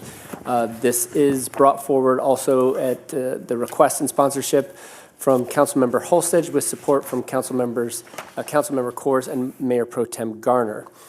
So we've provided you some basic information on what a guaranteed income program is, which is basically to provide cash assistance and a minimum income to individuals to support their basic economic and social needs. This is in part provided by an opportunity provided by the state that has set aside $35 million over the next 5 years for these kinds of programs. So as I mentioned, this is fairly conceptual in nature at this point as an introduction to this conversation, but I know that we have substantially more information to provide from Councilmember Holstage and representatives of the two partner agencies that I mentioned. So I think what would be most appropriate at this point is to yield the floor to Councilmember Holstage to further expound on the purpose for this item and the proposed partnership, and staff can conduct additional research, analysis, and other materials at the request of council. Thank you. Thank you. Councilmember Holstage. Thank you, Madam Mayor. And I apologize to the council since the context that I have is not in the staff report. And so I just want to give it verbally to the public and the council. So the community knows that about a year ago, I think, the city joined Mayors for a Guaranteed Income, which has, I think, 60 plus, has supported 60 plus guaranteed income pilot programs throughout the country. And this is for guaranteed income, like the city manager described. And really, this was started by Mayor Tubbs in Stockton with SEED, and they've been monitoring, collecting data about what people who are living in poverty do with unrestricted dollars, and showing really that this solution impacts poverty in a really unique way to lift people out of poverty, unlike so many of our traditional social service systems that frankly trap people into poverty. I've worked as a poverty law attorney for 10 years, and so many systems actually limit the resources people can have. If you're on SSI, you can only own $2,000 in resources before you're kicked out of the program. Really, we trap people and we make them run through so much bureaucracy just to get health care or, basic access to food. And so this is a complete revisioning of how we address poverty in this country by giving people money and watching that they spend that on diapers and rent and if their car breaks down and just, solutions that we all know as being the experts of our lives. And we see that, like Greg Rodriguez called in on our homelessness services, because we spend a lot of money as a region, and what we're seeing works, especially for homelessness and poverty prevention, is people need unrestricted money to make sure that their car didn't break down or fix it so they can go to work, or they need gas money when gas increases a few $100s a month. So I'm really committed to this being a strong solution to address poverty in our community, which we know we have so much of. And so Mayors for a Guaranteed Income flagged for us that the state legislature in California passed $35 million for pilot programs in the state of California. And I don't think much of that is included in your materials, but I ask that it be submitted to the public and the council. So opportunity to get $35 million, to apply for $2 to $5 million for our community to get that money in the hands of residents, and to participate in a cutting-edge, state-of-the-art pilot program, which will help get quantitative and qualitative data to show how this impacts futures and lives, and also just distribute it to the community. So I know this council's been committed to applying for state dollars and trying to get our fair share of funding. And so I had reached out to numerous partners and organizations that we work with to ask who might have capacity to do a guaranteed income pilot program. Nearly everyone said, no, we don't have capacity. It's a global pandemic. We're a nonprofit. We're having a hard time as it is. But DAP was one that said, yes, we think that this aligns with our mission, and we think we can do this. And we think the trans community, based on the data that they're going to share, is most in need, and we work with QueerWorks, which is a trans-led organization. So, sorry, I could talk about this all day, but I'll just say I think that that's what the important information that's missing in the staff report that shows the opportunity to invest in an organization to build out a pilot program. And it is conceptual at the beginning because there's more work to do, to build a table, to make sure all the stakeholders are present, to build a community process with their input. But my understanding is that the funding application for the state funding will open this spring. And so there is an urgency to make sure that we have the ability. And I've been told, since there are very few inland California cities that are doing these pilot programs, we might be at the top of the list for state funding because the state wants to distribute this equitably throughout the state. So with that, I think there are people much more experts on this than I, David Brinkman from DAP Health, and Jacob from QueerWorks, who are going to present their data and what they've done on the program. Input. But my understanding is that the funding application, oh no.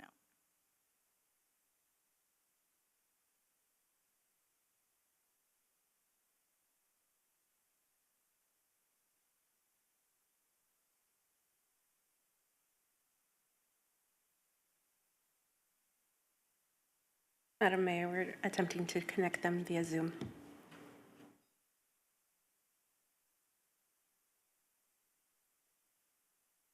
They should be connecting momentarily.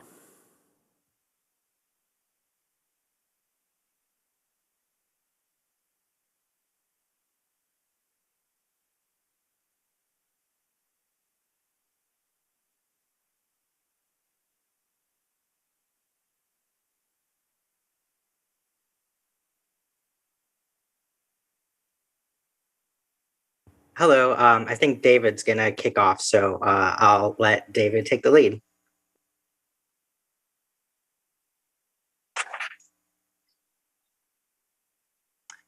Good evening, everybody. Can you hear me? Hi, Madam Mayor, Mayor Pro Tem Gardner, esteemed City Council members and staff. I'm David Brinkman, CEO of DAP Health, and my pronouns are he, him, and his. And I'm here tonight with my colleague, Jacob Rostowski, CEO and founder of QueerWorks. On behalf of one of the most marginalized populations in our city, transgender,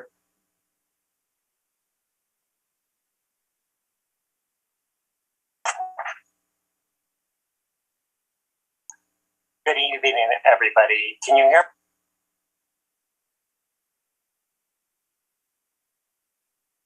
I'm going to guess that you can still hear me, and I'm going to keep going. So I apologize for that delay. On behalf of one of the most marginalized populations in our city, transgender and non-binary individuals who face some of the highest levels of housing insecurity, joblessness, and discrimination, we respectfully request your support tonight to empower us to develop a program to address the homelessness, sexual and physical assault, and poverty that is all too common in the transgender and non-binary community. Known as a guaranteed income program, our program will provide monthly financial support to help supplement their income. It will be designed to help financially stabilize community members and learn information to help create future evidence-based policies and programs. DAP Health has a strong history of providing culturally competent medical and behavioral health care to Palm Springs transgender and non-binary residents. And as demonstrated throughout our history, DAP has the ability to launch and manage successful projects. So tonight, we respectfully ask for $200,000 in funding to prepare the program, which will be submitted to Council, the state of California, and private foundations later for additional implementation support. As you heard, the state of California has $35 million available for these programs, and our trans and non-binary residents need a piece of that pie. With your support, we estimate we will bring well over $1 million in Palm Springs, and it will translate into improved housing and healthcare outcomes. So with your permission, I'd like to introduce my partner in this project, Jacob Rostowski, CEO and founder of QueerWorks. Jacob? Hello, everybody. I hope you can hear me. Hello, Madam Mayor and council members. I do apologize for this somewhat lengthy presentation, but I feel this information is extremely important to understand the impact this project can have.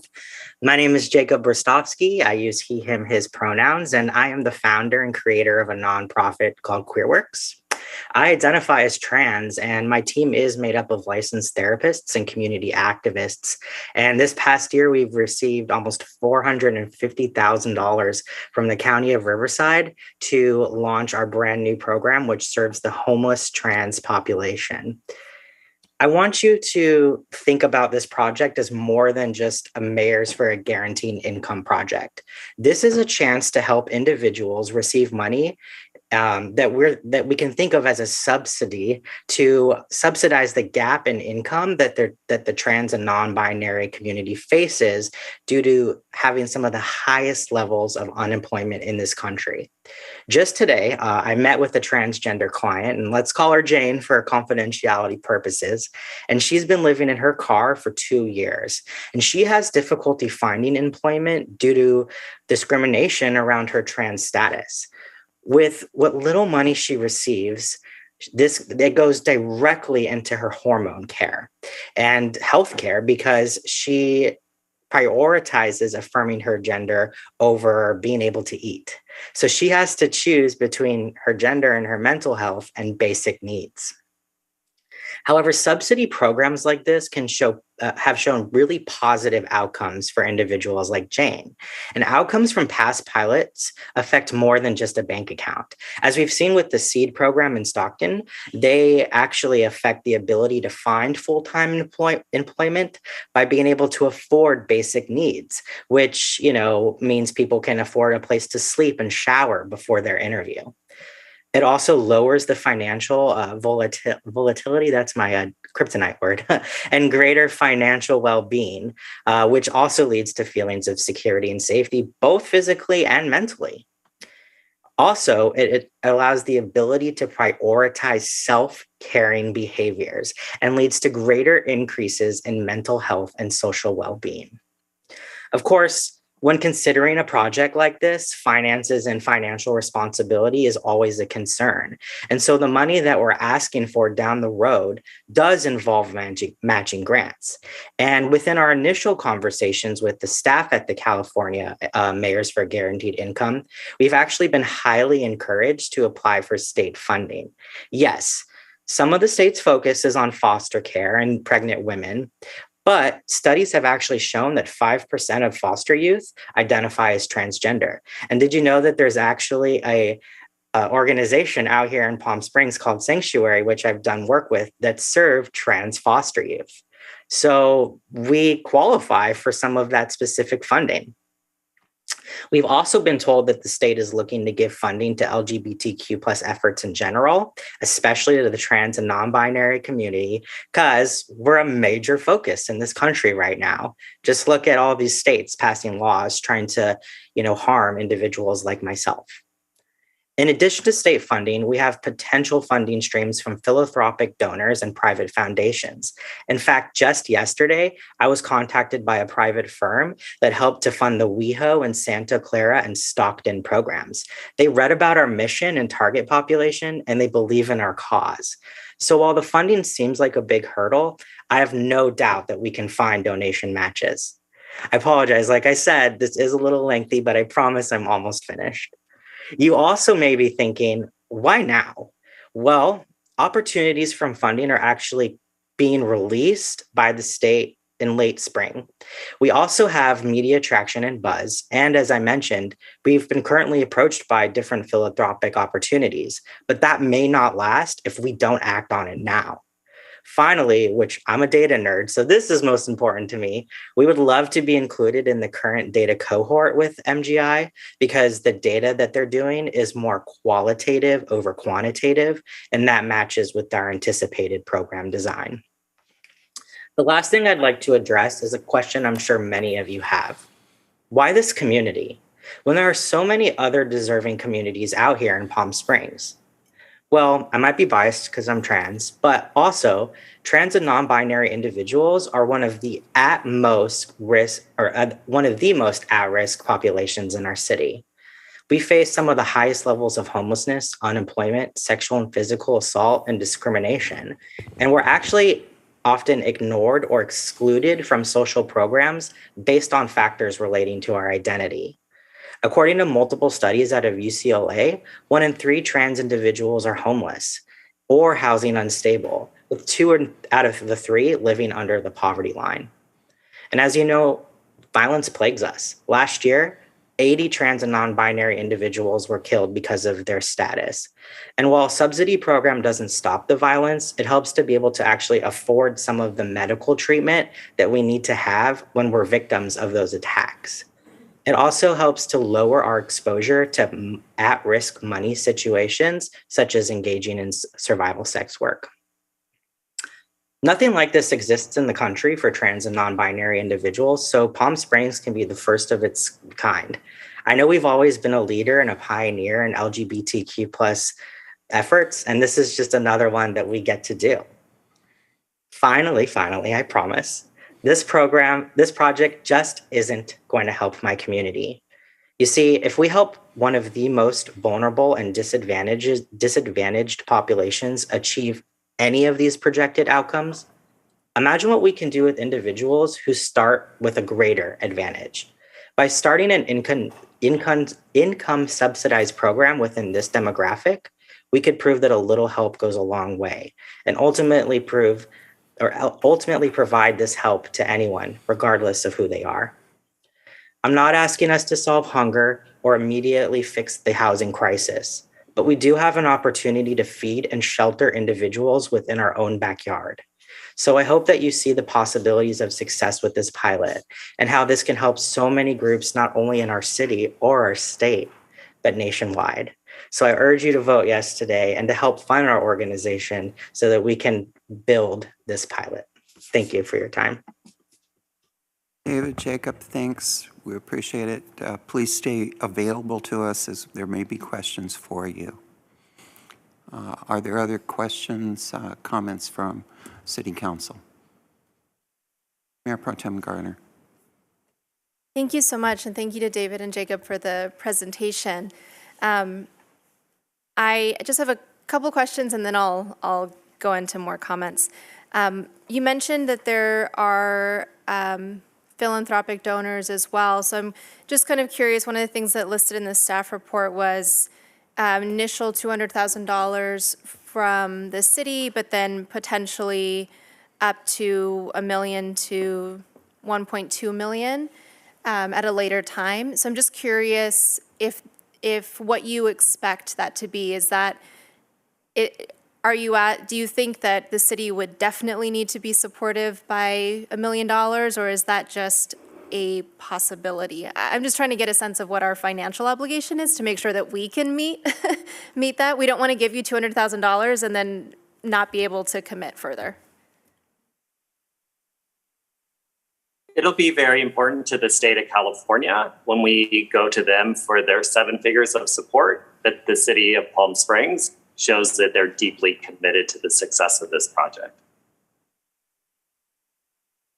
I see. So to just clarify then, I think that's what I would want because today we're giving sort of direction on what comes back to us to then finalize something like this. So I think that's what I would want to be able to see, is exactly what we need to commit to in this proposal. Obviously, the $200,000 we know ahead of time, but I would want the city manager to let us know what our financial commitment would be on the high end and on the low end, so that we can just plan for that if we do decide at the next phase to move forward with this project. In general, though, I really support a guaranteed income, and I think that supporting the trans community makes a lot of sense, and I appreciate both of your groups stepping up to actually do this. As Councilmember Holstage said, she contacted a lot of different groups, and so it's great to see that there was an interest from DAP and from QueerWorks. One of the things that really helped a lot of people during the pandemic was some of this financial assistance that the federal government was providing, and the extension of time for, now I'm forgetting the word, when you're out of a job and you're getting paid. Wow. Unemployment. Oh my goodness, I'm sorry, unemployment. But at the same time, I know that I watched friends have to experience the end of unemployment, and that they still didn't have work, and how stressful it was to think about finding a job when you couldn't meet your basic needs. So I think that programs like this provide such a sense of security and allow you to really allow a person to move forward and get the job that they need to continue paying their bills and moving forward in society. And it helps to create just better outcomes for everyone. And I really appreciate Councilmember Holstage bringing this forward and the opportunity to participate. And we've seen really good things from Stockton on this. And I certainly want more information to make sure that we could make this the best application possible, and that we can firmly commit to making this happen in Palm Springs. Are there other comments or questions from council? Councilmember Kors. Thank you, Mayor, and thank you both so much for joining us, and thank you, Councilmember Holstage, for all your work on this. I do have a number of questions. I've read as much as I could find online on these projects, and I have been on a couple Zooms on this. And one thing, let's just go to the funding, because that was raised. So you're thinking from, the staff report says you're thinking $2 million for the whole project. And the state ideally is looking to give $2 to $5 million for applicants, although they're open to giving less if there's a reason, such as not being able to get the match. So why are you, from this, it makes it look like you're not asking for 7 figures from the state, let alone sort of their range that they're looking for. So what is the thinking on that? I'll jump roll first, David, and then you can tackle the numbers aspect. For me, it's the fact that the population that we're looking at is a smaller population to begin with. So the cohort would be a smaller group of individuals. So that's where my thinking came from, that thus less people, less of a money ask.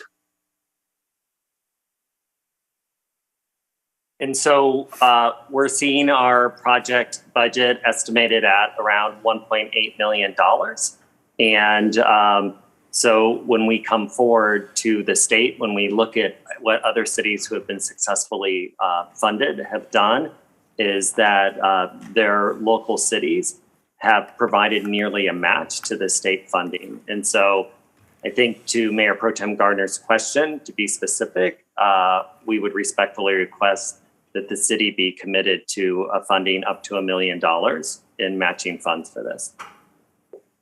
And just since this is a new program, the state's looking for a minimum of a 50% of what they give in a match. So this would be potentially as much, if not more, than what the state would do, is what you think the city would need to do. As much, not more than. Okay. And of course, if there's other donors, that number would lower, I assume, right? Yes, and as Jacob mentioned, a very large foundation has already reached out when they read it in the press that funded other cities and said they want it. Yeah. No, I think, and you both have experience in getting grants, and the county seems like a place to look for as well on a project like this. So thinking about the cohort, since ideally, again, they'll allow smaller, and we're a smaller city than a place like Stockton, right, which is over 300,000 people, ideally 150, participants, right, would be getting this funding for 18 months. So what are you thinking for numbers? And obviously, based on your existing clients who would meet the criteria to get payments, what do you think the numbers likely are? So the 150 has actually changed. That was for the initial reporting. So we're thinking of 20 to get funding and 20 to be part of the social services with a 40-person cohort, because we obviously need the 20 control group. We're still looking at how much per month, but the average of the projects with cities our size and with our cohorts range from between $600 to $900 a month. Great. So you think about 20 individuals would be getting the payments, and then you have a control group for the rest of it. Okay. Yeah, the state website has some information, but doesn't have everything, so I appreciate that. You mentioned, 5%, and it could be more here, of, foster youth and people exiting foster care, maybe trans or non-binary.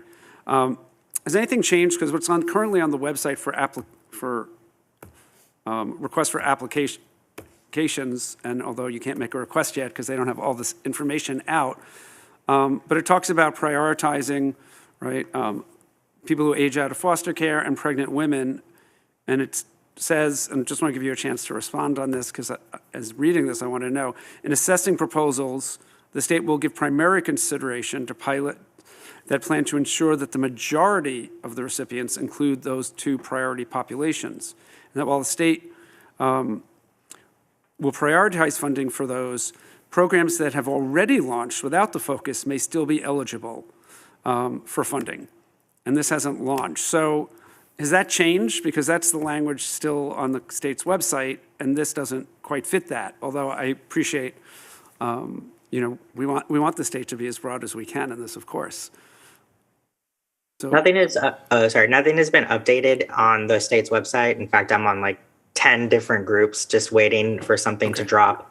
However, I've had conversations with people who are internal within the funding sources for the state, and they said that they're also looking at LGBTQ plus with the primary focus on trans and non-binary, because they're aware that factors such as foster youth and aging out and pregnancy, even though we saw the stat with 5%, may once again provide a barrier to accessing funds for the trans community. So they're trying to help break those barriers down. So we've been recommended quite a few times to continue to push forward for state funding. And I'm pretty confident in our source that they would have told us to stop if they didn't seem like it was a likelihood for us. Great. And given your involvement in all this work, I know San Francisco's doing a guaranteed income project for a transgender community. Is that one that's seeking a state grant, or are they fully funding as a city county, given they get so much money from the state? That I don't know. I could do more research and let you know. I was just curious, and it might be good to talk to them about what they're doing. Just it might be a good resource. And then just commenting generally, I think the research so far on how do we change how poverty programs work is really promising on guaranteed income, taking out the bureaucracy. And I'm really glad the state is moving forward with trying to do these pilots, and trying to learn from this, right? To see if this will work as a solution to really transform how California does this down the road. So I'm glad to see them doing it and really appreciate your work looking at doing something like this in Palm Springs. Thank you, Mayor. Other questions or comments from council? Councilmember Woods. Nice to see you both, and thank you for your efforts just in social change and equity and bringing people of the lesbian, gay, bisexual, transgender, queer community up in a higher status. So I really want to acknowledge you with that. I have some issues about the long-term, the city committing a lot of money, but I want to talk to you a little bit, if I can, and ask a few questions just for clarity to both myself and the public in general. Councilmember Kors asked several of the questions. I won't repeat that, but I want clarification on one. 20 people and 20 in a control group for a total of 40. Can you explain that a little bit? Absolutely. So the way in which these programs are designed is that they'll do control group where, let me start from, it's a little late. So they have the one cohort that gets social services, right, which my organization already is providing. And same with DAP, right? We provide the social services. But in addition to the social services, they get the funding. The control group gets all of the social services, but they don't get the funding. And that's used to see if just the social services are enough to help homeless individuals or housing unstable individuals, or really does this subsidy make a difference and an impact? So I don't know, I think back to my graduate school days of research, right? You always have to have that control group to make sure that what we're testing is true research. Great, and I think that goes back to David's comment about evidence-based information and statistics. Out of the 40, and this would be strictly, out of the 40, they would be all Palm Springs residents. So we would have to cast a little bit wider net with the, I guess, what's the word? Application process. And so what we're thinking of is saying people who live, work, or spend the majority of their time patronizing and playing in Palm Springs. Just because the population is so small, we would have to go to adjacent areas. Okay, and what I'll be asking the city attorney later is, I am not sure that maybe the control group could be bigger than Palm Springs, but I think we might have some ramifications on spending tax dollars on people within Palm Springs, but I'll ask that question kind of later, so it may help you in doing it. The $200,000 you're asking for, is that to put the application together, and how's that money going to be spent? Yeah, great question. So it is capital funding in order to spend the next 3 to 6 months putting the application together. The money is going to be spent on staff working with that application, as well as paying and stipending what we're going to create as a council, community council of trans and non-binary leaders and people who live in the area to help provide input on this program and to help us be able to structure it to be the most beneficial program that we can. The remaining will be for operational costs so that we can do town halls and community members of all kind can come and ask us questions. We can go to events, for example, like Trans Pride and, regular Pride and be able to promote and have people sign up, as well as being able to pay for some sort of way to start to collect data, because we want to start collecting data in the initial pilot application process. And then, whenever we have an expenditure of public funds, we have accountability for that public spending. And you'll have to be some coordination with our finance department and our staff here. How do you envision that happening? Yes, so right now we already receive funds from the county of Riverside, and so we have set up a really great way to be accountable and to do our books and all that. So I would be, actually my next step was to contact someone from the city anyways and see who I can talk to about creating that relationship of financial accountability. So I always defer to the city and their best practices and what works best for them. And I mold and work with you guys to make your lives easier. And the applications, I think, were due, I heard in the spring time, which isn't that, I guess, far away. It's going to take that much time to put these applications together and get the statistics you need?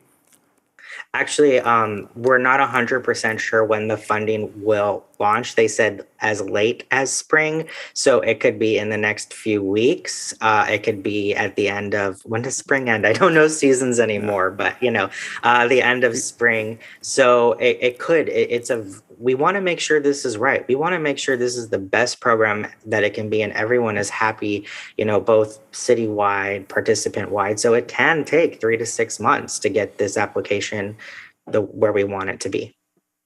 And then the support is going to come from DAP, as well as, are you going to get support from anyone else to get those statistics or to make that application as strong as possible? Yes, absolutely. And I'll let David answer as well.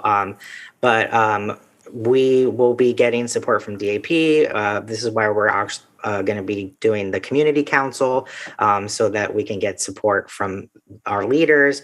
Also, once the pilot's implemented, MGI actually will hire research team for us to be able, either they hire, it's part of our budget. I still have to look into that, but they help us find our research partner to be able to get some really fantastic data. And then David, I don't know if you had anything else to say. DAP will pull from our own data. We always partner with HARC and UCR School of Medicine as well. And IEHP has a lot of data that we use when we work with the trans and non-binary community. Great. Could I help answer your question too?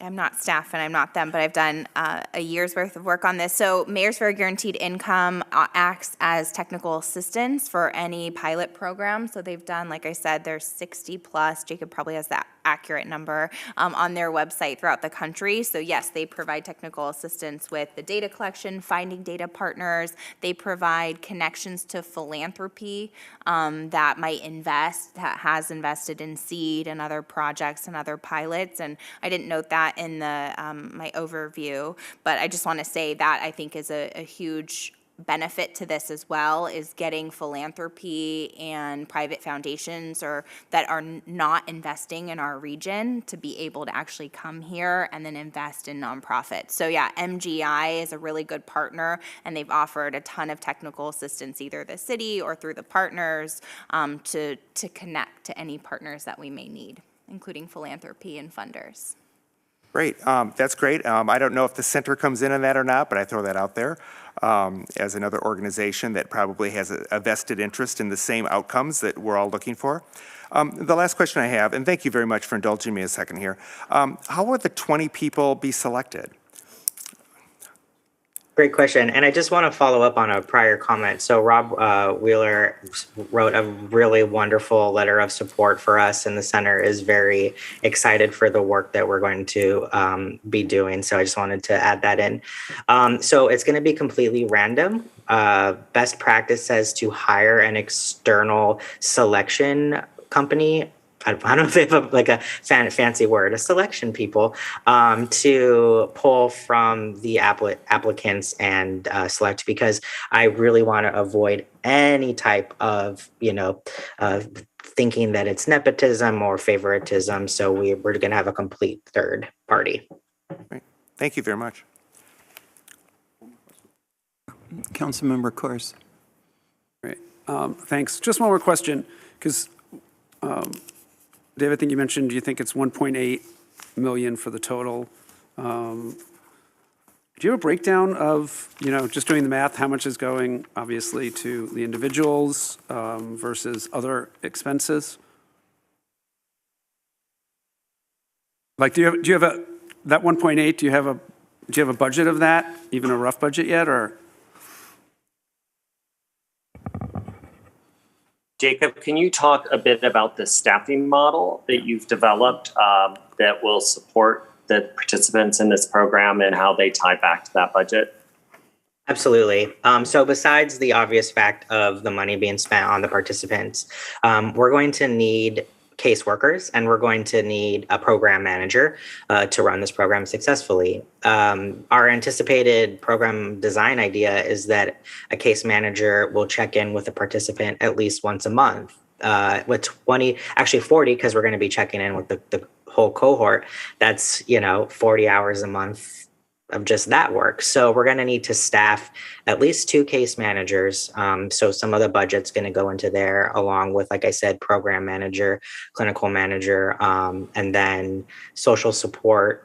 And then, of course, DAP has individuals such as all the people that are actually doing the social services. So, Medi-Cal enrollment, housing navigation, resume writing. So there's a lot of staff. I know doesn't seem like you need a lot of people, but you're going to need a lot of people with specialized skills being brought in to run this program.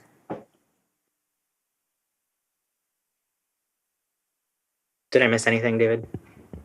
No, it's direct, right? It's direct payment to the participants and then the social service staff that support them. Thank you. Could I add an answer to that? Just so you know, for the budget for different programs, and we talked to MGI in detail about this, what should be the budget, what should be the, total population. So like County of LA is doing a huge pilot, obviously. County of Riverside, not County of Riverside, County of San Diego and San Diego Jewish Family Services there is doing a huge collaboration, and than smaller cities, right? So it just really depends. I mean, I would love to see a breakdown too. I think that would be really helpful. But, what's the total number that's being distributed to the participants? Do you want to do 600, 900 plus, and then, how many participants are you able to bring on and manage? And I'll just say, sort of in exploring this work, the problem has been that there hasn't been an agency or an organization who can explore the state funding. And so I really asked David and Jacob, what would it look like to be able to build out this program? Some counties or agencies or cities have done it differently. Some have done RFPs, like WeHo, West Hollywood, sent out an RFP for agencies. Some cities or counties have done it in-house. Some have, the Jewish Family Services said they spent a year working out a collaboration and getting all the agencies on board and then defining the community, right, and having a long public process. So you see that different cities and agencies agencies have done it differently in different communities. But the budget really comes down to, how many people are being served and how much money and guaranteed income do people, are you going to be able to distribute per month? And for what time, right? Is it a year? Is it 2 years? Like, what's that time period? And that's usually the majority of the funding for these projects. Any other comments from anyone? All right. Let me make a few comments, and they're not going to be easy ones to make whatsoever.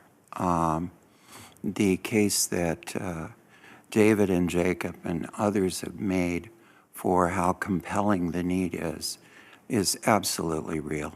And anyone who's encountered any individual within the transgender community knows how real they are.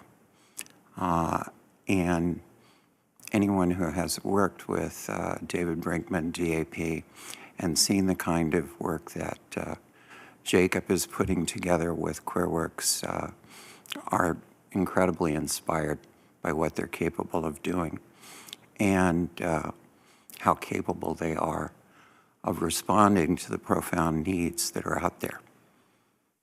That said, this is a guaranteed income program, and it is one that, from a public policy standpoint, a broad public policy standpoint, I'm not convinced of.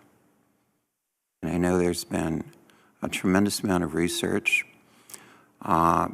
There are 37 million people in the United States living below the poverty line. And we have tried for decades to develop programs that will respond appropriately to those needs. Here in California, there are over 6.5 million people living below the poverty line. And while $35 million is certainly a very substantial sum of money to invest in a pilot, the simple math is that's $5 a person. We leave out millions of people. There are over 400,000 people living below the poverty line in Riverside County. My serious concern is the ability of these guaranteed income programs to scale up to the magnitude of the issues that are before us. Beyond that, while I applaud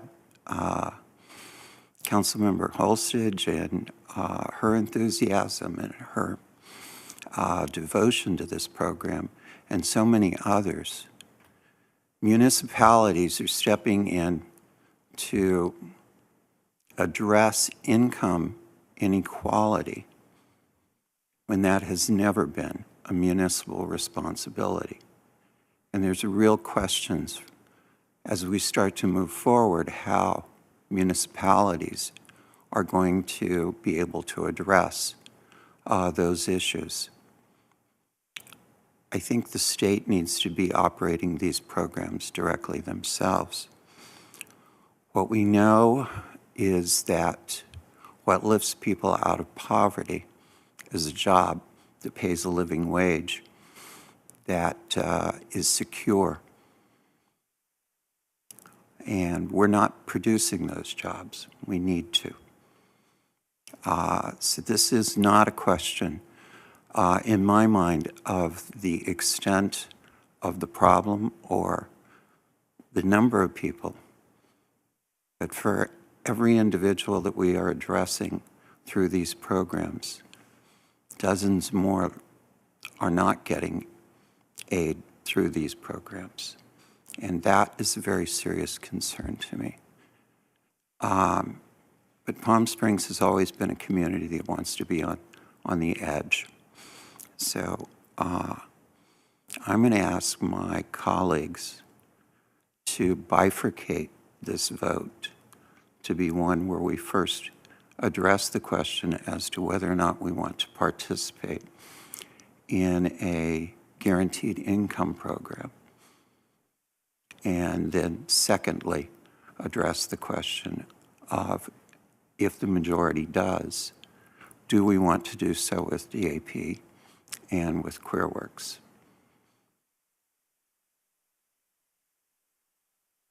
So my motion would be first we address the question of whether we participate in a guaranteed income program.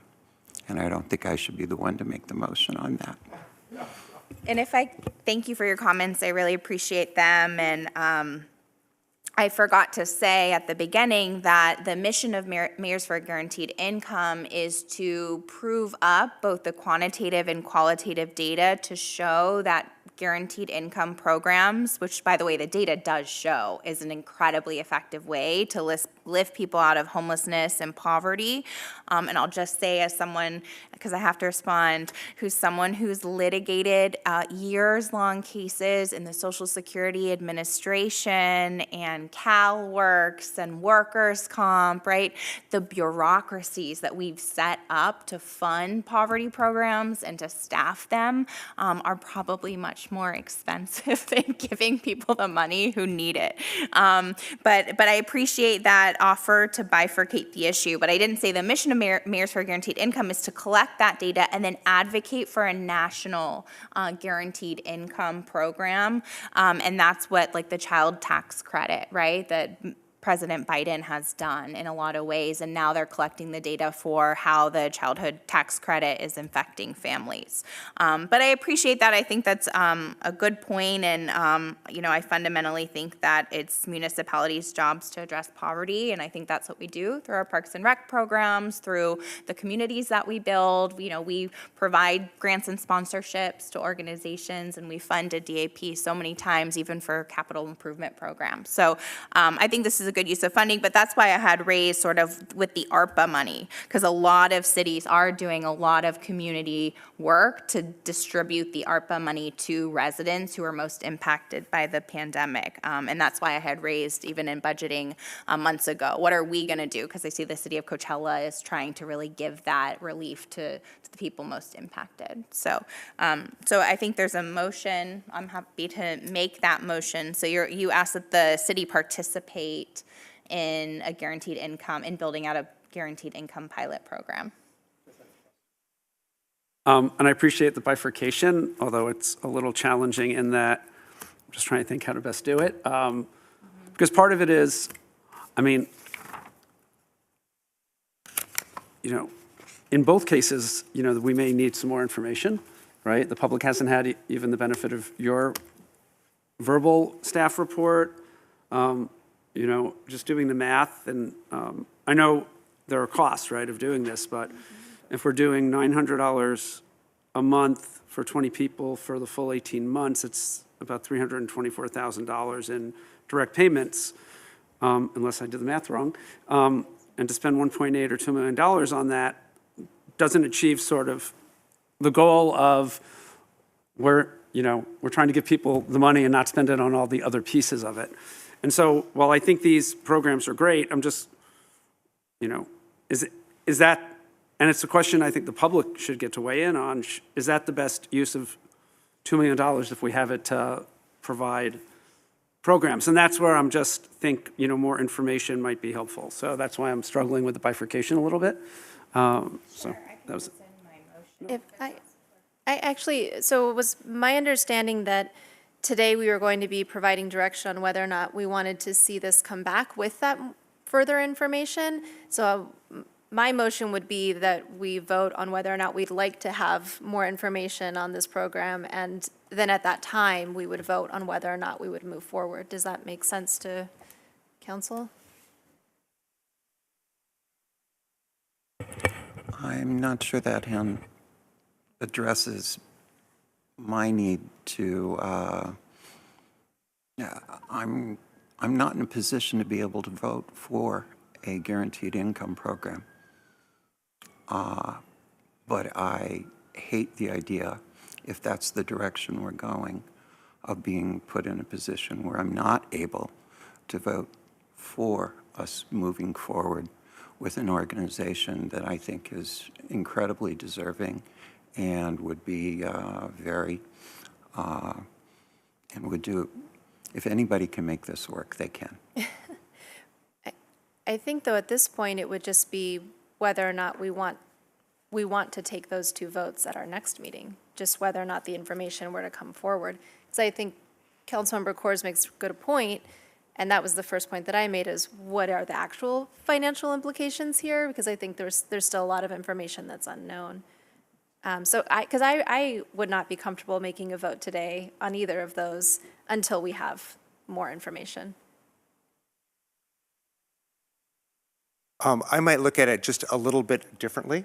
I do completely appreciate what the mayor said, because it moves us into kind of yet another governmental kind of program. And since I've been on council, we've expanded many of our programs here, and we have yet to spend, I think the staff report talks, we have housing and we have all these other things, and what gets priority. And this, to pull this out of the budget process and look at it singularly, I think is very difficult for me to understand, what are our priorities in all of this. So I would look at it just maybe a little bit differently. If the request was for an organization to say, we need help, and basically we need some financial help in applying for something, right? Versus us establishing a program and then allowing QueerWorks, DAP, the center, and the philanthropist and all that others to come up with really the program and the money outside of the city, where we have no staff time at that point. It's not a program for us. It doesn't put any burden on our staff, I think might be a different request. And I would probably be more supportive of that than committing well over $1 million when several of the residents in my district anyway have had requests in forever that we have not been able to fund. And I'm not able to look at this holistically as our priorities, but I believe in your cause. I absolutely, hands down, believe in the cause, and I'd like to see it move forward in a way that we can support it, but not at the tune of $2 million. And if I can, just to be clear, so that's what's in front of you in a way is this is not a city program. This is not requiring city staff time. What is the cost for an organization in our community to staff up to apply for the state funding and create a community table and do the planning that it takes to really build a pilot program? So that is what I brought forward in front of you. It's not a request that the city house a guaranteed income pilot program, which some cities are doing, right? And so I appreciate the position about the budget process. This is just an more urgent request because of the timing with state funding. And just to be clear, it's not $2 million from the city, it's $200,000 in investment so we can build up and apply. And then, yeah, that question of what is that total amount for the city, which I think is fair to ask now. But knowing that it brings in, that's my question, because I think we care about leveraging funding. So how much could this leverage in state funds, and how much could this leverage in philanthropy dollars? What's the return on the investment is the way that I think about investing our city funds.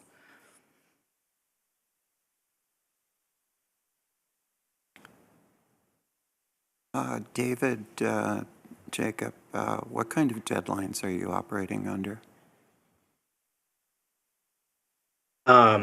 Pretty tight deadlines, only because the request for state funding can literally drop, in a week or in a couple of months, as well as, like I said, the philanthropic opportunities. They kind of want to meet with us and see that we already have some tiny vision of what this program looks like. Yeah, it's some pretty tight deadlines. And Councilmember Coors, I apologize that I don't have a detail of our budget yet. And to Councilmember Holstage's point, our request is for you to support us in developing this program, including a detailed budget.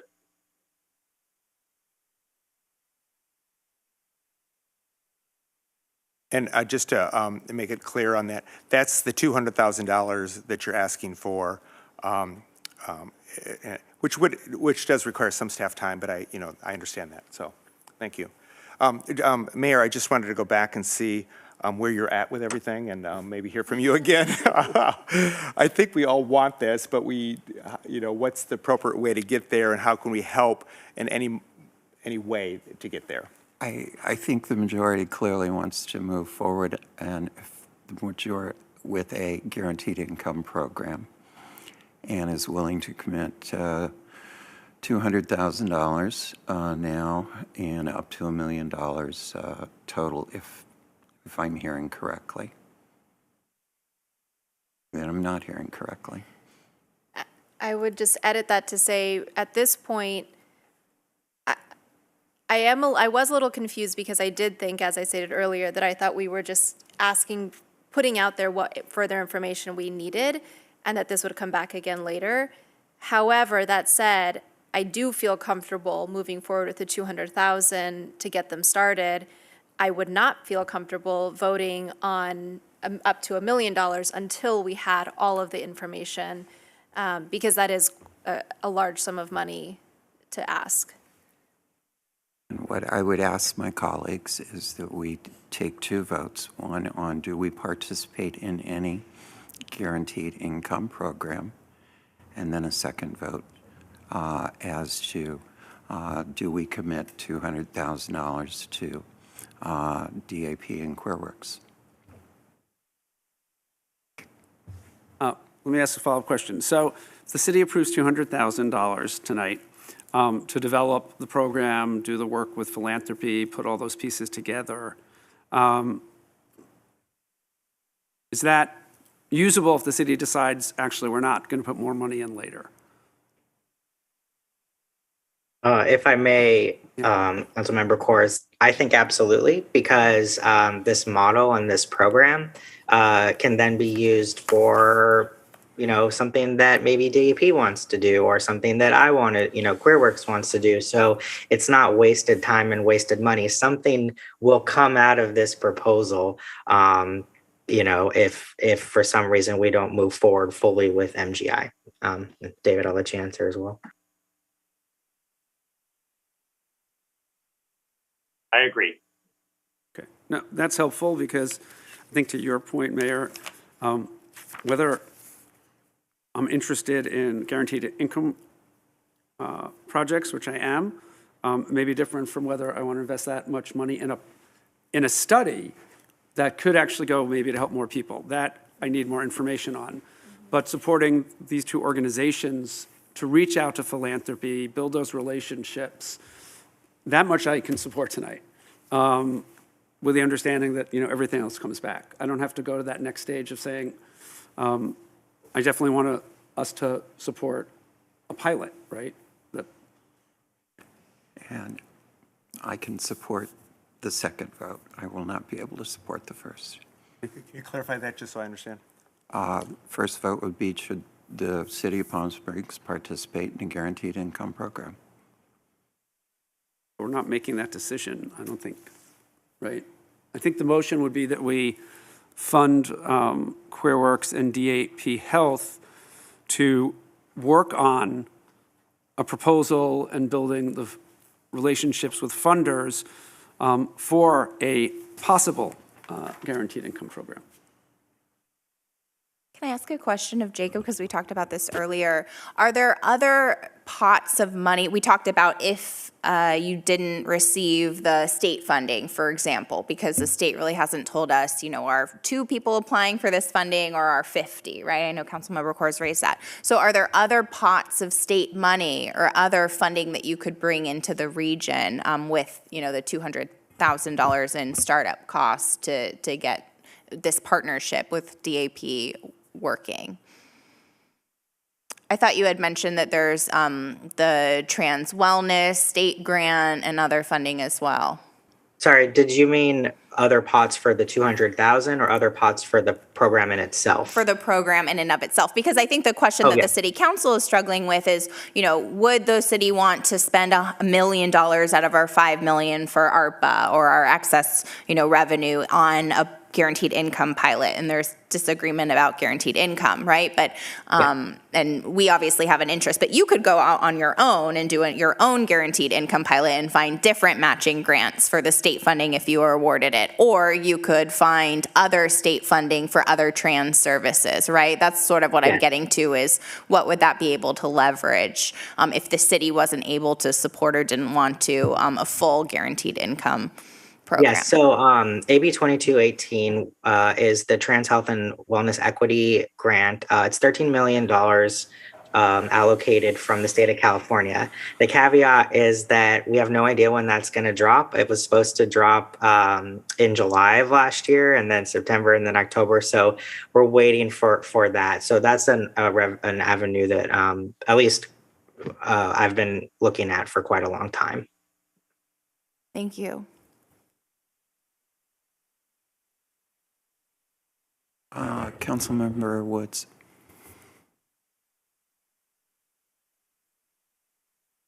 Jacob and David, out of the $200,000, are you asking the city to fund the whole thing, or you have other partners, like you're getting another 200 from someone else, and kind of explain that?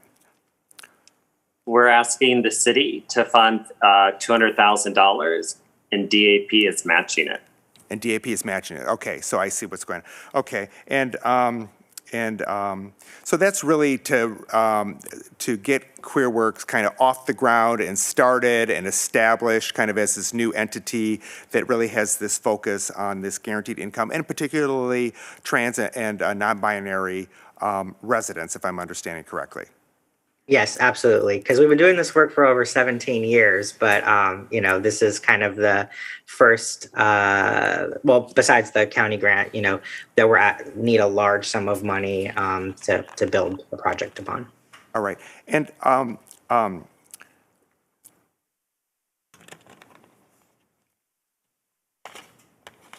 sorry.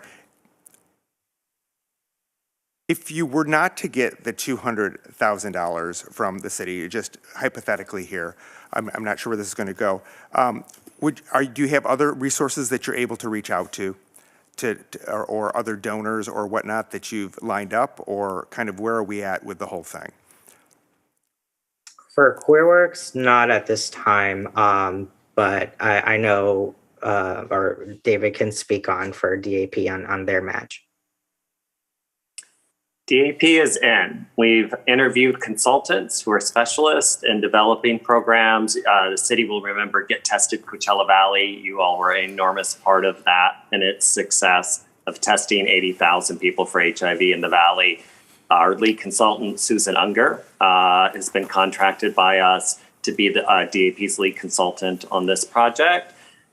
Right? At the end of the day, when we want to address homelessness, mental health, substance abuse, and we want to leverage DAP's nearly 40 years of work in Palm Springs, we need to address the injustice that is being seen by the trans community. And so this is critical to our mission, and we're all in. Thank you. So where I'm struggling is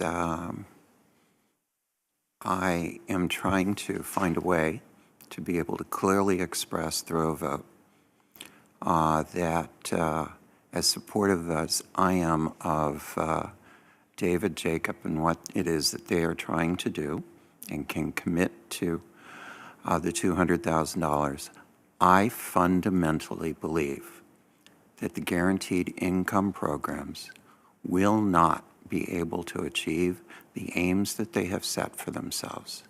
I have been wrong many times. I could be wrong again on this one.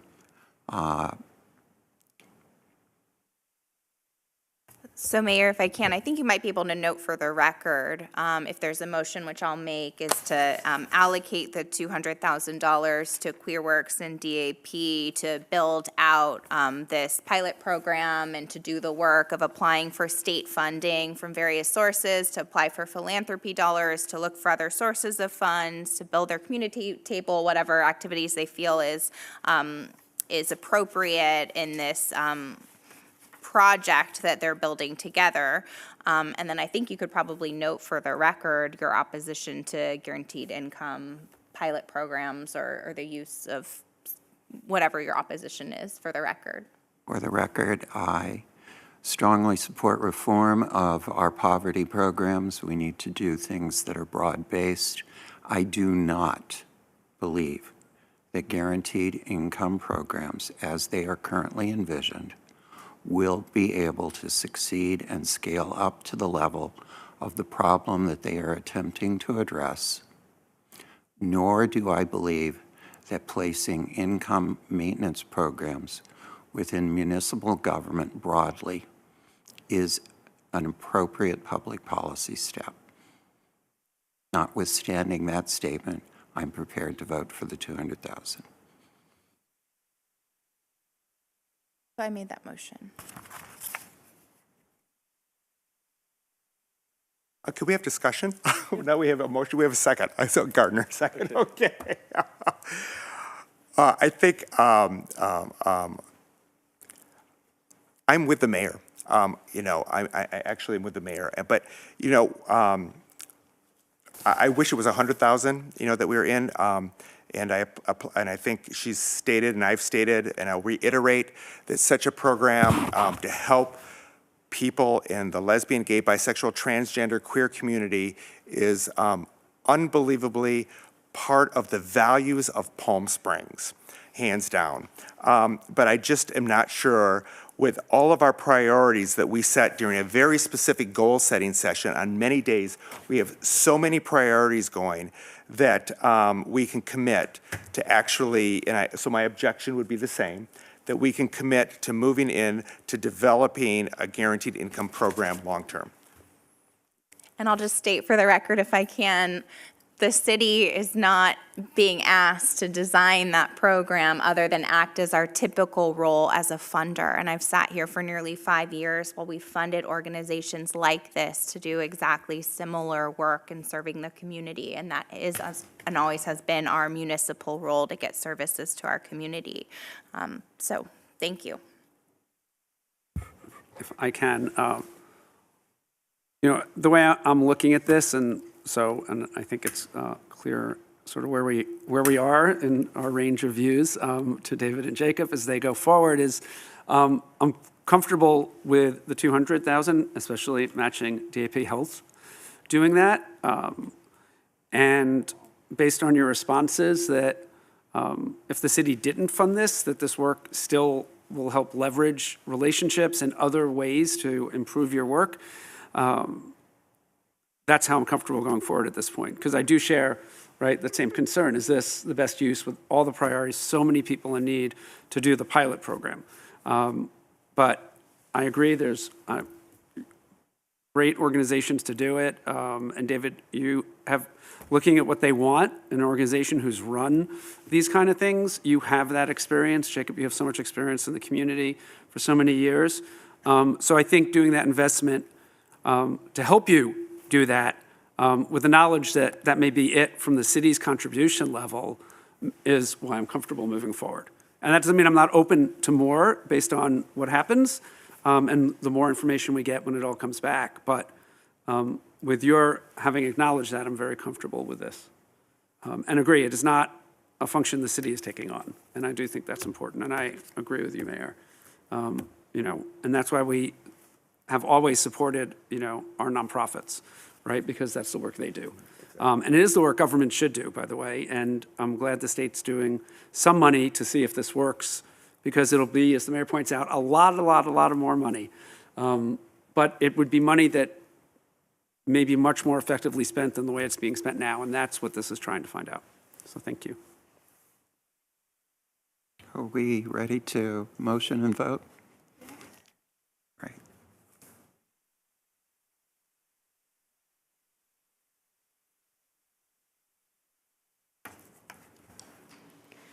Motion carries 5-0.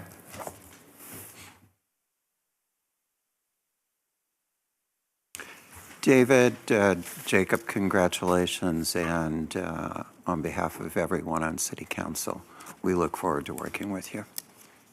Thank you, guys. For your partnership. Thank you. Have a wonderful night.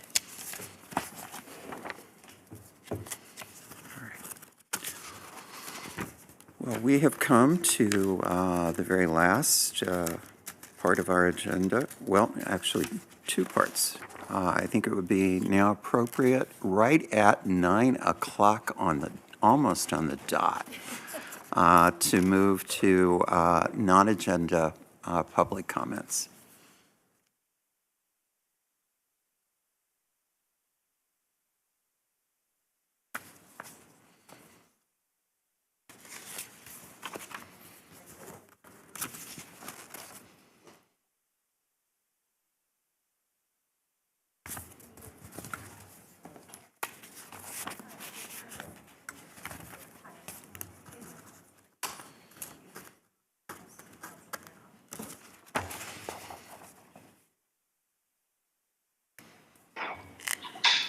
Max Dierda, you're live with the City Council. You have 2 minutes to provide your comments, and you may begin.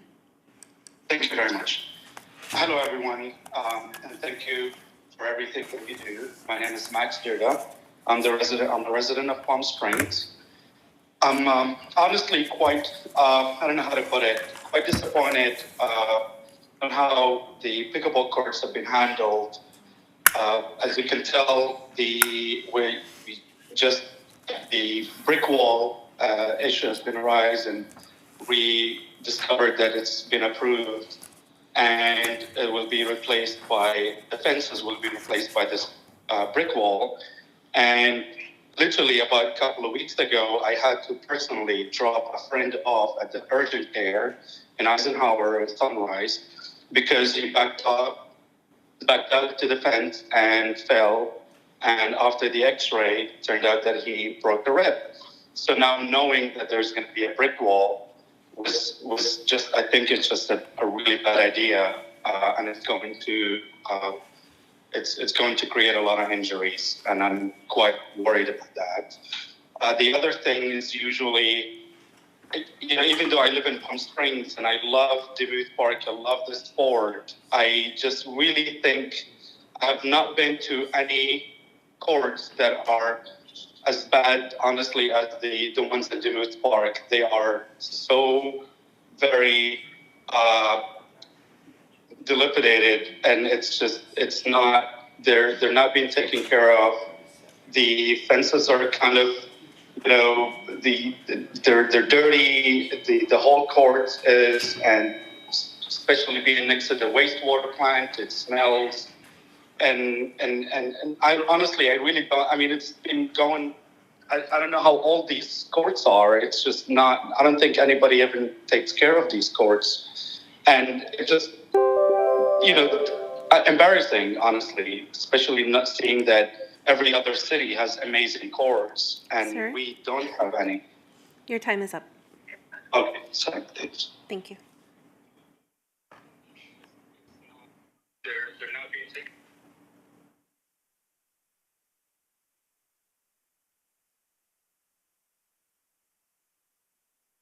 David Feltman, you're live with the City Council. You have 2 minutes to provide your comments, and you may begin.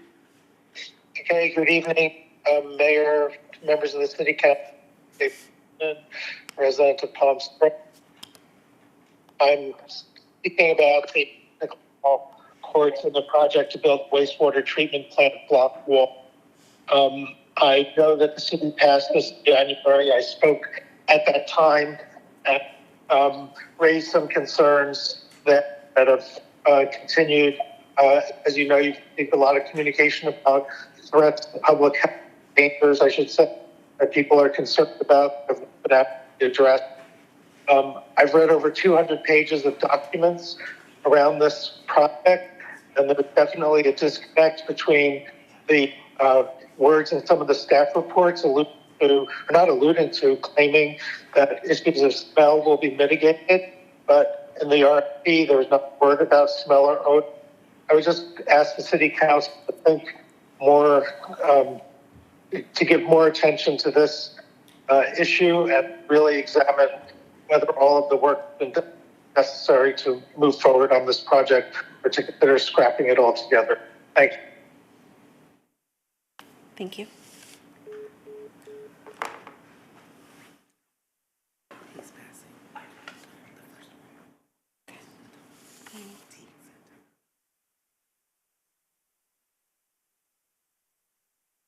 Madam Mayor, I'm sorry, I think we have one more speaker.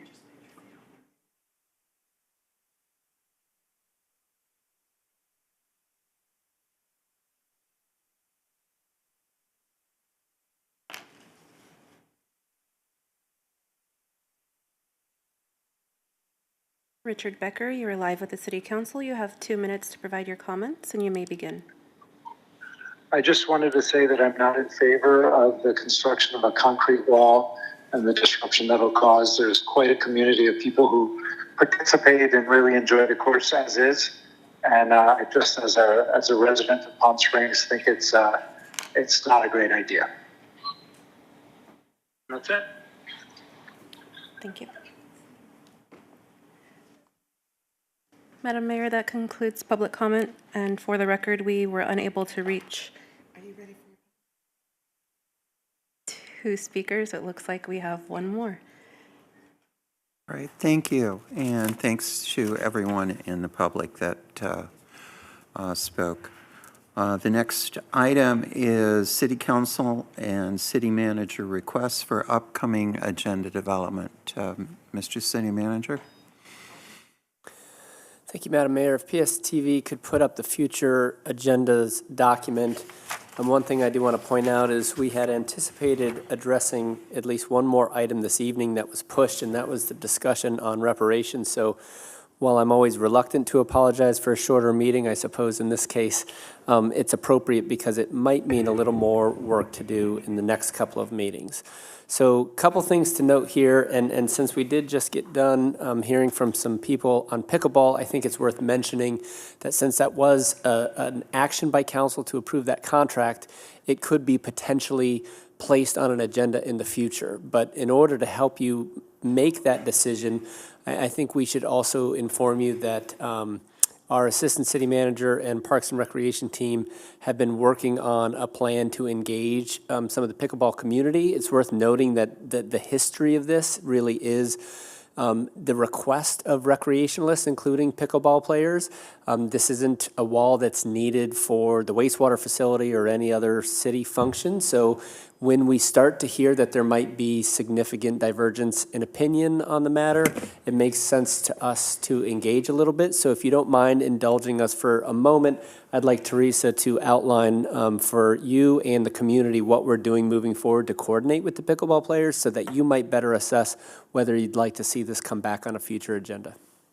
Thank you. I appreciate that. Mayor, members of council. So the Parks and Recreation team, we are issuing a survey to the pickleball community to talk about a number of things that we have been hearing from them, including this wall concern and an opportunity to engage and understand where the wall would be as proposed and if the community supports having it there. Also, we have queuing on the survey, so we can talk about the system to sign up and play on the courts and what type of system would this community like to see in place, as well as level of play and other issues. So we do have that survey going out. If it hasn't already gone out today, it will be going out tomorrow. And then once we have the results of that survey, which we anticipate within about a week, we've formed an ad hoc committee specifically for working with the pickleball community, and we are going to have a meeting with the ad hoc committee and the pickleball community and the survey results to further the discussion about these important issues and improving the service for our community and those that are playing pickleball. So wanted to let you know about that. That sounds very appropriate. So pending the results of that discussion, we may bring that item for you for further consideration, especially if we decide to not pursue the wall any longer and would need to address that contract. Otherwise, if we... yes, please. Can we just back up for history? So the council approved that wall? Is that what I'm understanding? Yeah, that's correct. Okay. So staff largely organized the project. Council approved the contract. So that's not to say that we had an exhaustive conversation on whether a wall would be appropriate, but a staff report was presented, I believe, on consent that approved a contract to build the wall. But I remember that. Yeah. Okay. And so if you bring it back, you're bringing it back for the contract or for a broader discussion? I'm just trying to understand what we're bringing it back for and if we need to bring it back. I think it depends a little bit on the results of our conversation with the community. If after engaging with some of the pickleball players and other interested parties, it's determined that there's a strong desire to move forward with the wall, then I think we would probably just update council and the action you would have taken to approve the contract would likely stand. If, on the other hand, we decide that we'd like to do something different, including perhaps canceling that contract and moving in a different direction, then we would probably come back to council for that item. Some things we could probably do administratively, but would certainly want to make sure that you're updated at least.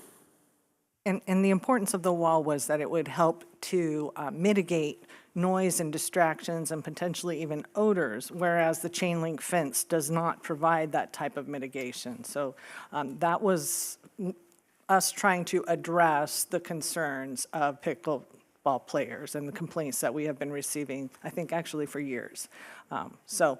And the distance that the wall would be is actually further from the court line, creating a larger safe space that meets pickleball standards. So I'd ask my fellow council members, to take time on if we need to, as a council, as a policy body, if we want to take time on that or kind of leave it in the hands of staff.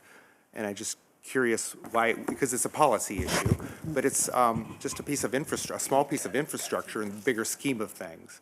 And to take up time at a council meeting, and maybe getting, pickleball people here that could actually be working directly with staff is really a wise thing to do. I pose that out there. So, yeah, we might need to ask the city attorney, but Okay. if it came back, my thought would be, it would be because council's approved a contract. And I wouldn't generally take administrative discretion at canceling a contract that was approved by the elected body. But we'll see what the attorney has to say. This is probably something we should bring back to the council for an agenda's discussion. And could it be just consent calendar or? Yep. Okay. But we could decide here, the way we're doing it now is by vote, right? I just wanted to make sure we didn't deliberate as a body right now on this issue because we're not able to because it's not agendized, but we could vote on whether or not to bring it back You per could give our direction. new policy, Yep, which I still absolutely. don't understand why we're allowed to do that, but not deliberate, but okay. We are. Yeah, so I'm trying to really couch this conversation in the context of whether or not it comes back, since that is what this item on the agenda is, future agenda items. And I'm indicating that I think if we want to reverse action, that it might take some follow-up. That could be as simple as placing it on consent again. But again, I would like to see what the community has to say and see if that suggests a broader policy conversation or something simpler.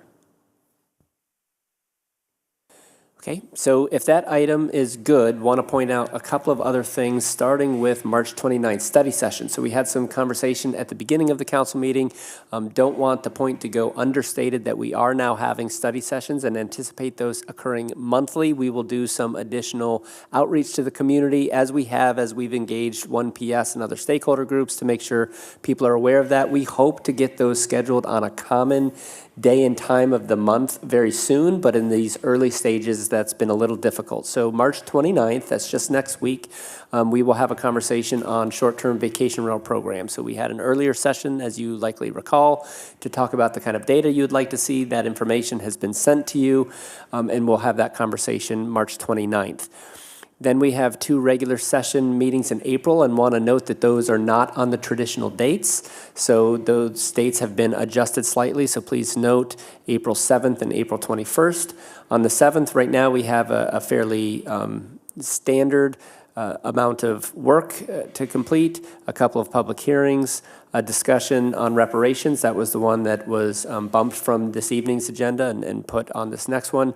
And we also have a presentation and discussion, question and answer with College of the Desert. So they've committed, we'd like to put them toward the top of the agenda because they are committed to be here 5:30 up until 8:30. And that's a conversation that we'll have, my understanding is at least with the chair of the Board of Trustees, Mr. Perez, the superintendent and president, Dr. Garcia, likely some of her other team members, and there'll be a presentation and opportunity for question and answer. Then on April 21st, right now we have a little more work than we try to program in, as we're trying to wrap up by 10 p.m. When possible. But you can see still, I think, a placeholder for the housing element. I'm not sure that we've still heard from the state, so that might be something that rolls beyond April 21st. But then we have some other items, as you can see, with the CDBG annual action plan, starting our conversation, one we've started, but continuing in earnest with the Palm Springs Disposal Franchise Agreement, possibly an award of a design contract for the Navigation Center, some other policies on military equipment that is consistent with state law, and a review of the CVEP program, which is a little overdue at this point. So we may need to make an adjustment or two between the 7th or 21st. That's kind of common, especially on the 21st where we have quite a stacked agenda. But with that, we're open for questions or any further direction from council. Councilmember Woods. Thank you, Madam Mayor. CVEP review program, 60 minutes? Those are just time estimates, but as council may recall, early in the year, it was decided to continue the program, but to have a second review of it. So I do think that's probably a substantial conversation to hear from CVEP and what they've been doing in the last number of months and their general evaluation and performance of the program, and then a discussion among council as to whether or not to continue that program. I think when we talked about that, it was really about how does that program, it was a staff review versus CVEP doing a kind of a dog and pony show, is, that staff can talk to them about that, and then how does it benefit our long-term economic interest, and a staff evaluation of that with a recommendation. I'm not really interested in, because I get their emails all the time, you can go online and you can get everything they've done, but really how does that dovetail into our long-term goals and our economic goals, and is it beneficial to us either short-term or long-term? Thank you, Councilmember Woods. I'm happy to take any direction from council on how to organize that staff report. Certainly, we can make that a component piece. We do anticipate asking CVEP to present some of the performance of the program from their perspective, but if you would prefer that we focus the entirety of the staff report on a staff evaluation, we can do that. We've admittedly not been able to dedicate substantial attention to that evaluation given our other priorities, and you'll recall that even in the prioritization and work planning that we've done with council, that our economic development focus right now is on College of the Desert and monitoring broadband opportunities. So we have not done as much work there as I would like, frankly. So again, we'll take council's direction. If you'd prefer us to stick to a staff evaluation, I'm only noting that that I believe some of the CVEP representatives might be able to add to that conversation and provide some context that we may not. I would agree with that, but it's going to be one-sided. It's going to be to the side of how they think they're providing a benefit. With council here trying to decide to continue, what value they give to us. So there needs to be some analysis, whether we continue it or some analysis on really where does it fit in with us. It could be great. It could, maybe we want to ask for a tweak. I don't know. But I understand the staff shortage. So if we need to continue it, I don't know. Councilmember Cars. Great, thank you. Yeah, I was just going to ask, is it really time sensitive, or is giving you more time, helpful? Because I think that's sort of what I remember, we really wanted. We sort of had what they said, and we had a lot of concerns, when bringing, your expertise, and now, our assistant city manager's expertise in economic development on what we should be investing in for economic development. I think that's what we wanted. And having them available for questions, I think, makes sense. But it's, it was late last year when they sort of did that presentation.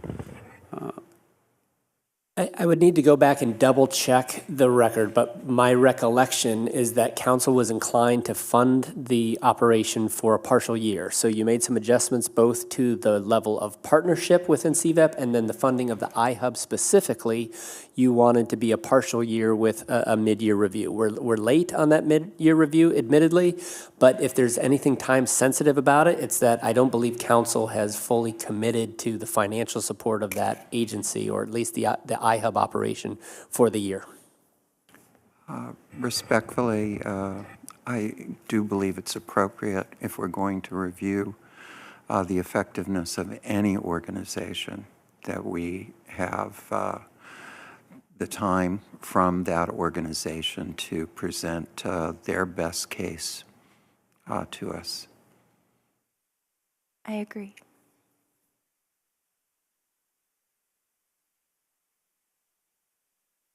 I don't disagree with that. I just think we need an objective evaluation. Yeah. And Councilmember was, and Council, we will certainly provide some of that context. I don't know that we have intimate knowledge and familiarity with all of what they do, especially when it comes to interacting with clients and things like that. But we can put that in context of where we're at now and where we think we need to go long-term with economic development and provide some insight that way.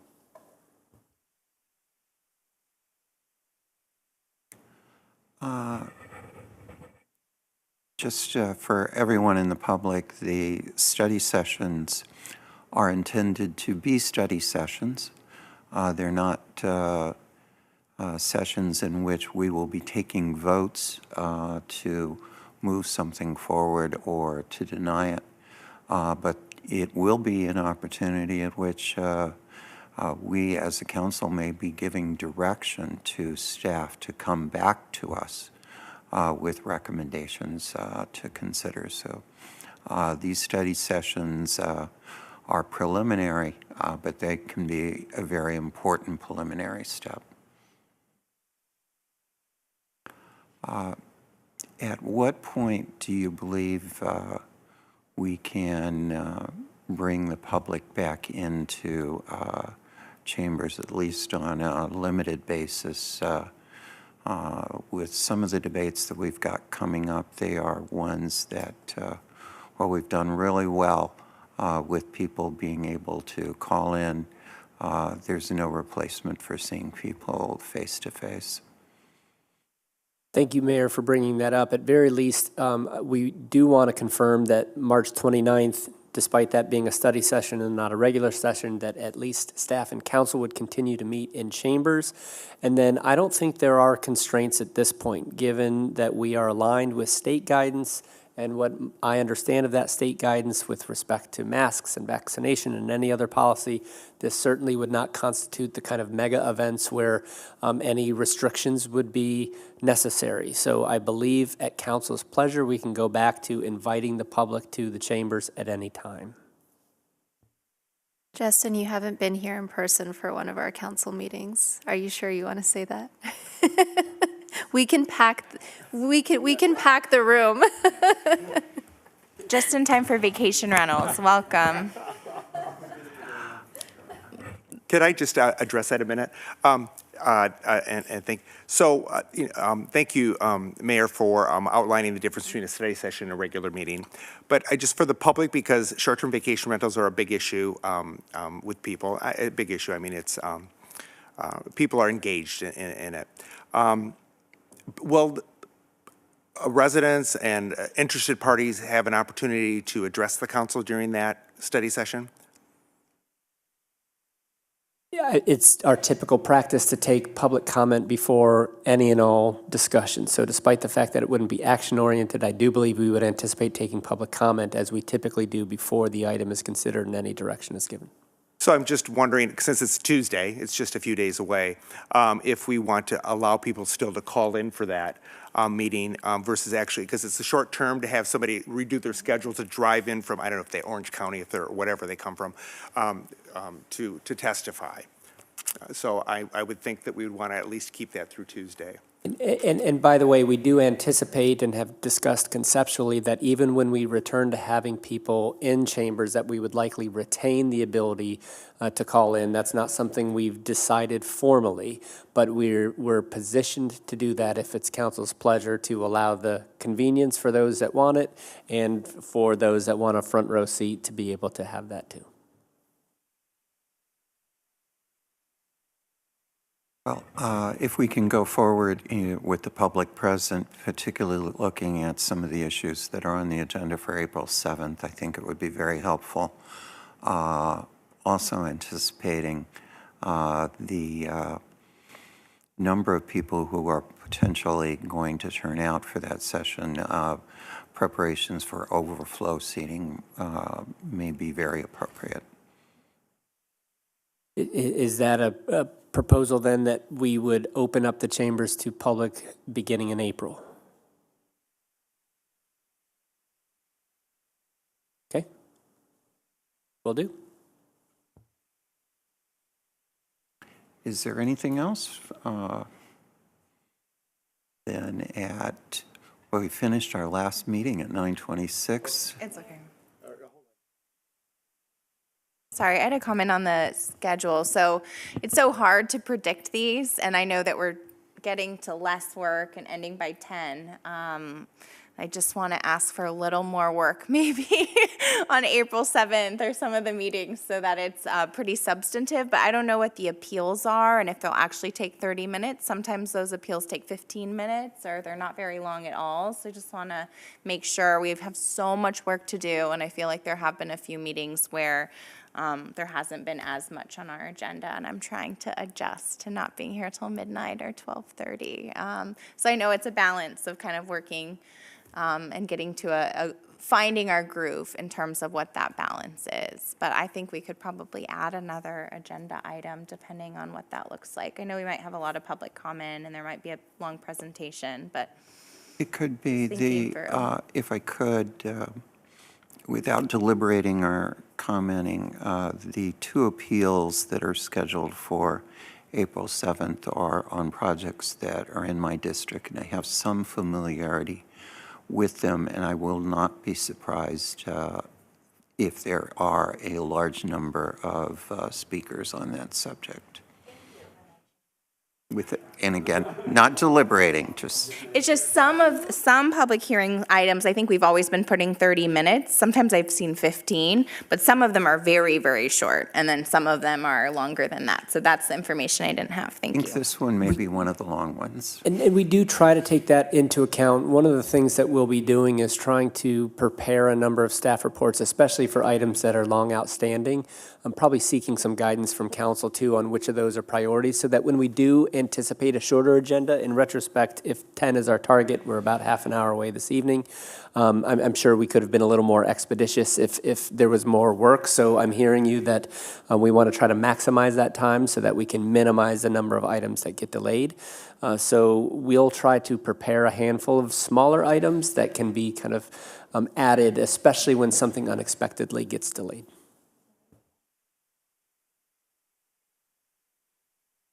Anything else from anyone? At 9:28, we stand adjourned. We will reconvene at 5:30 on March 29th. Please be safe, everyone.